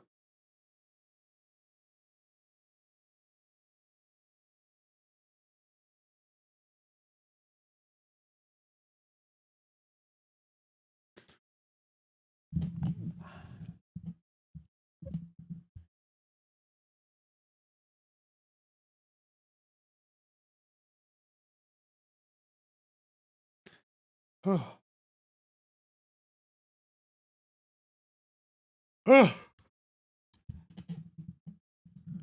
that person gonna come in? Sure. Nice one. We get to learn from a reform voter. Let's go. We don't get many of them. Not in these parts. Not on Twitch, least of all.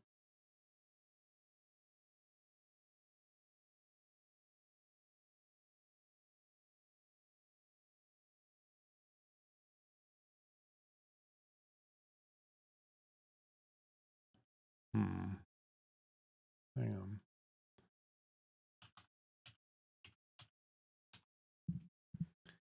If you want to get on Lorna's Discord, just write some xenophobic messages in chat. Yeah. Listen, we need to hear from the other side. That's what you have to do. We can't just be a hug box, can we?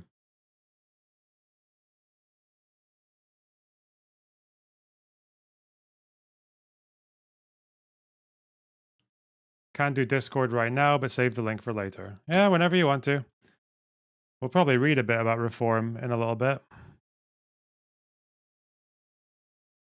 Anyway, let's look at the rest of that day 2 stuff.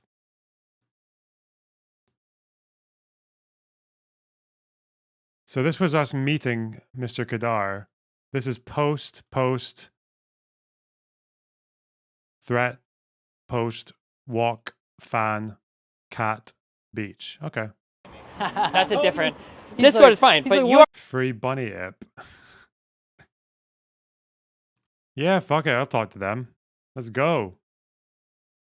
already on Discord, so I don't know. Everyone using WhatsApp. Yeah, no one's using Discord. Well, What, can you only have one program open on your phone at a time? Is that like a Mossad fucking requirement for your... Battery thinks that, yeah, I should. And then the battery, they say this too. This is, no way is this true. What? It uses more was battery? 100%. It's Oh my god. 25 now. Oh my god. No shot. I don't believe any of this. Oh wait, no, actually bring the blue one first. Sure. Discord is a guzzler compared to WhatsApp. I don't know why you wouldn't believe that. Yeah. WhatsApp is king in the Middle East. Careful. Okay, that was strong footage, guys. Strong footage. Interview debrief. Okay. I mean, the charitable reading of his argument is that the only people in this region that were ever promised anything explicitly were the Jewish people. Yeah, that's the, yeah. Oh, this is him talking about why it's legally all Israel, river to the sea. This is the Kedar thing. I think I skipped that part of the debate because it was boring, but all right. We talk about it here. Is a very, but the way he was making that argument was something I hadn't heard before. Like, it's usually, he like took a niche argument and made it more niche. I was like, okay. But well, what was the context of this? Just had to do with why it's illegal for Jordan to take the West Bank but not Israel. Yeah, but I don't know if that's that niche of an argument. No, like in the mandatory area of mandatory Palestine, of all the powers that existed here, arguably a Palestinian entity. It's true. It depends on how people make the argument. There is a very interesting way you can get there, which is actually very problematic if you're Israeli. But the way you can get there is not what people like Kedar were saying, because what people usually say is they suggest that Jordan and Palestine used to all just be Palestine, which is not true. It was never formally declared in that way. The timelines don't even match up. And it's the idea that Balfour ever said, when he said a Jewish national home in Palestine, he never meant all of Palestine, whatever you decide Palestine is. So there's just no like straight declaration of who gets which border. That was never the agreement. San Remo, they just reiterated Balfour. And then when they finally brought Jordan into the mandate, like they kind of, the period between San Remo and, I've done this before, but the period between San Remo and then Jordan supposedly being split from the mandate is when no one actually knew what to do with Jordan. Britain wasn't administering any of it. They were administering west of the river. And when the French kicked Faisal out of Syria, the British were actually worried about what was going to happen to Jordan because they didn't know. They didn't know if the French were going to take it. They didn't know if the Hashemites were going to take it. They didn't know if they deserved it. He referenced San Remo. Yeah, he did. But San Remo just reiterates Balfour. San Remo doesn't say anything about Britain getting... You can look at it. San Remo conference...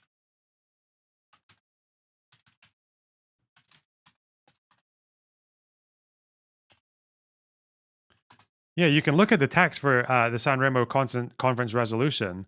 None of it mentions anything. It doesn't mention Transjordan at all. It also just reiterates Balfour when it talks about the Jewish national home. So I don't know why there's anything in here. There was no map. They actually say the boundaries of said states will be determined and the selection of the mandatories made by principal allied powers.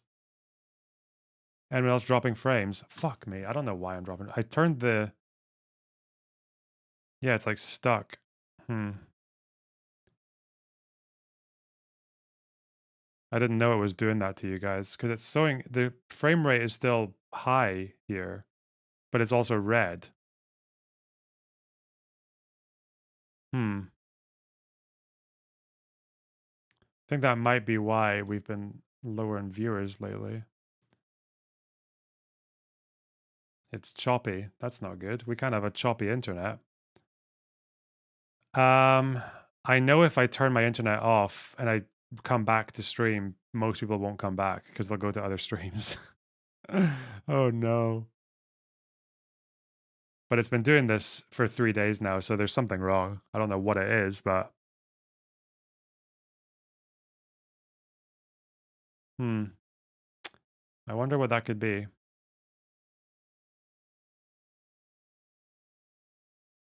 I could try and lower the bit rate.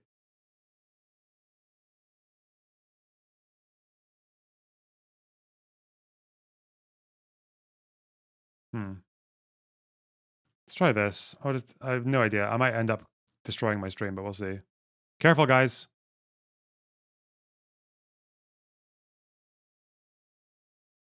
Okay, I changed the bitrate, but it's probably not going to change until we're back. Until we've turned it off and brought it back. I don't know.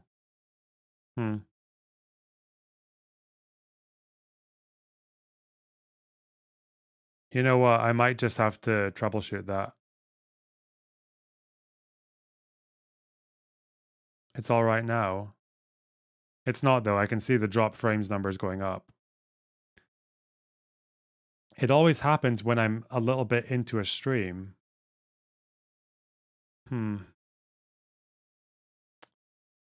Interesting. But yeah, San Remo, it's just the Balfour Declaration. It's not, has nothing to do with giving all the land to fucking Israel. It doesn't even mention anything about Jordan. Stupid. Anyway, fuck me. All right. What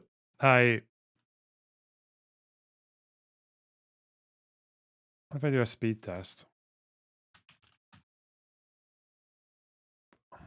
Yeah, my speed is fucking banging. It's like 400 megas per second. Oh, my upload. Wait, upload is low, actually. Upload's like 15. 12, 11. Huh. Huh.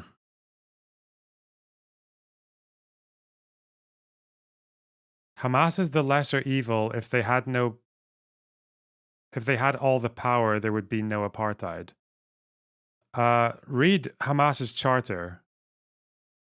The original, the real one, the 87 one, or the PR one, the 17 one. That's just not true. You're insane. I'm sorry. Like, what the fuck? What do you think? You think Hamas would have a equal Jewish population? I think it's so stupid, man. I'm gonna kill myself.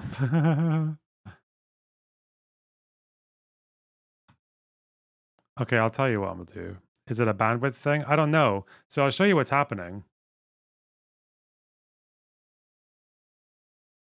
I can move this over here. It's not going to show you anything private.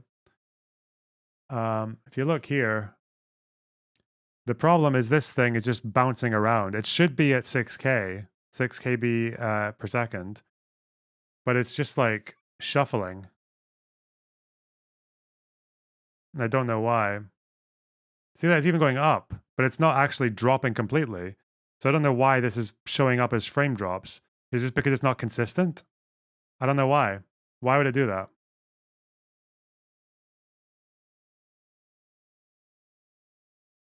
San Remo is just the League of Nations reaffirming the Balfour Declaration.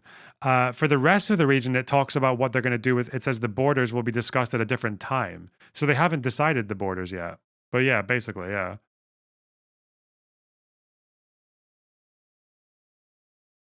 If Hamas was in power, there'd be no apartheid or Jews. Well, yeah, it's true if you finish the sentence.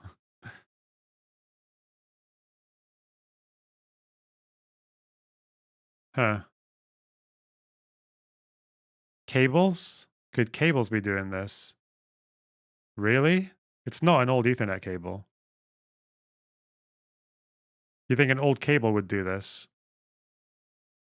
I can check. It's a Cat7 that I use.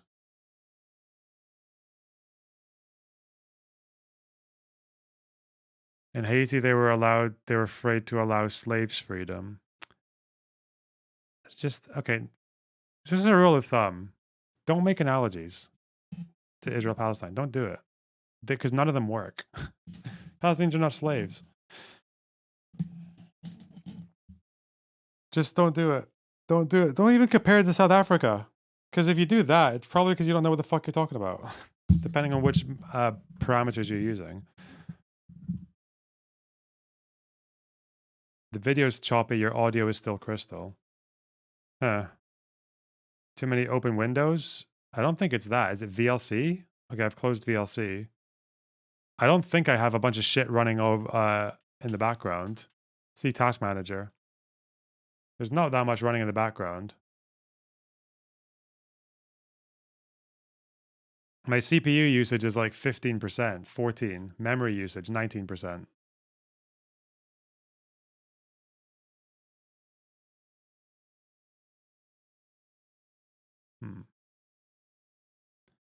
Is it the send and receive? On my fucking Ethernet?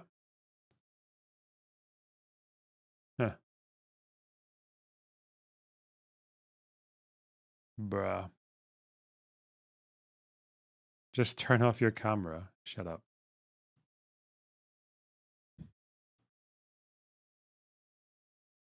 Nothing wrong. The problem is not on your end. Oh, wait, it's green now. It's back to the green now, but it's still bouncing all over the fucking shop.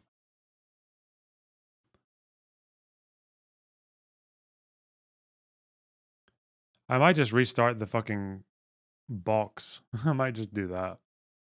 But that'll be after stream. Hmm.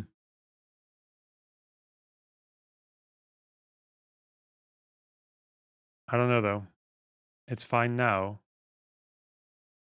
It is fine now, yeah. Okay, it's because it's stabilized at 4,000. Because I changed it.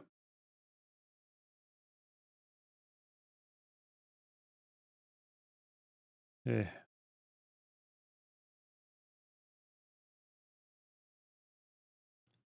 I need to change it, though. I need to change something, because I can't have that happening every stream. That's not good. It's saying YouTube was not receiving enough video. Huh. They recommend 6,800 kilobytes per second. Wait, it did actually change when I changed it. It changed live. What if I change it again and change it up? Let's go up. Let's see what happens if I if I blast it. See what 6,800 does. Because I took the FPS down to 30. It used to be at 60. That didn't fix it. Let's apply. Let's go. All right, now we're ramming up the feed. No, now it's doing the red thing again. So it doesn't like being asked to go higher. Okay, so 4,000 then.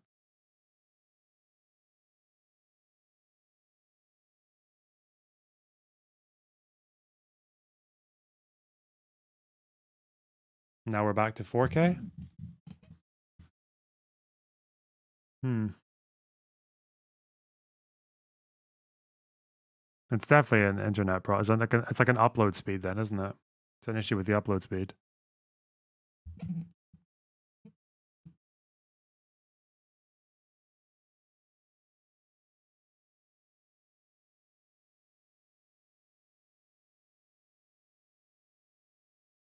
This is terrible. You're terrible. Go somewhere else then.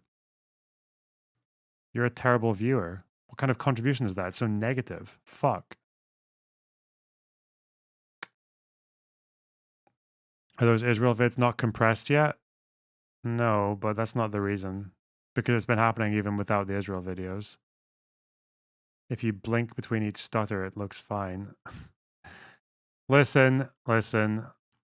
Fuck you guys. You should definitely push the bars for my lost time while I troubleshoot this. You should definitely do that. I'm just saying. 1 second. 1 second. All right.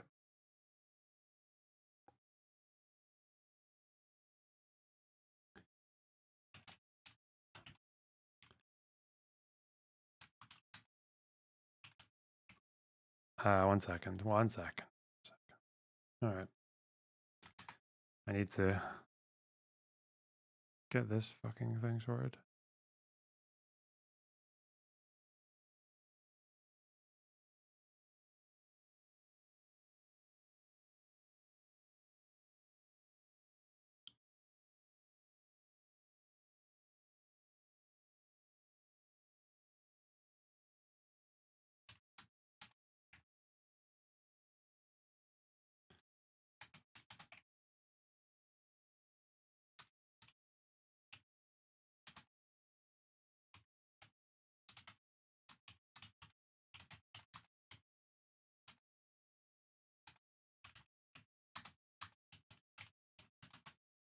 All right. I'm telling aristocracy to give me redirect privileges so I can raid her. See if she knows. Eris is spilling the tea. Is she? Oh no. What tea? What'd I do?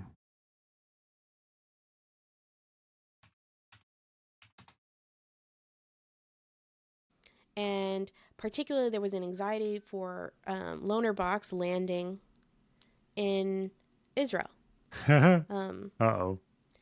and because his ancestry is Lebanese. And I mean, Israel's basically at war with Lebanon. So there was just like a lot of anxiety associated with that.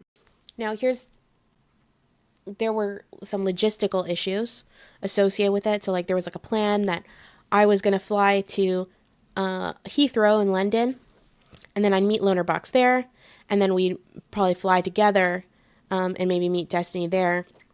But the whole thing ended up becoming a nightmare to orchestrate, and I think it also was only going to work. I really believe that we should go with an organization. Right? Like that, there were some just like differences on how we were going to like plan this trip. So I believe that we should go with an organization, and I had a variety of reasons for that, right?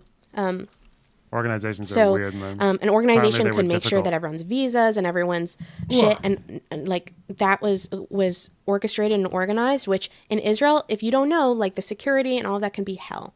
All right, she's not going to be watching her Discord DMs while she's talking like this, so there's no raid happening, I don't think. But and there is a chat and there is a YouTube, so I'm gonna just fucking paste this, and you dickheads can go there if you want. This is my equivalent of raiding, okay? Because I need to fix my fucking internet again. This retarded fucking country. All right, I love that. A lot of anxiety attributed to you being Lebanese. Yeah, being Lebanese and going to Israel is kind of anxiety inducing because security, you know they're going to fucking have a good look at you and they might just not let you in. There's no guarantee. Anyway, go raid.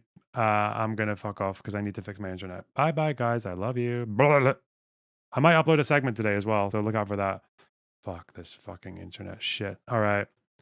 Wait, maybe if people tell her. Hang on. Oh, she got like 100 people. That's pretty cool. Now the video's not even loading. All right, fuck this. I'm going. Bye. And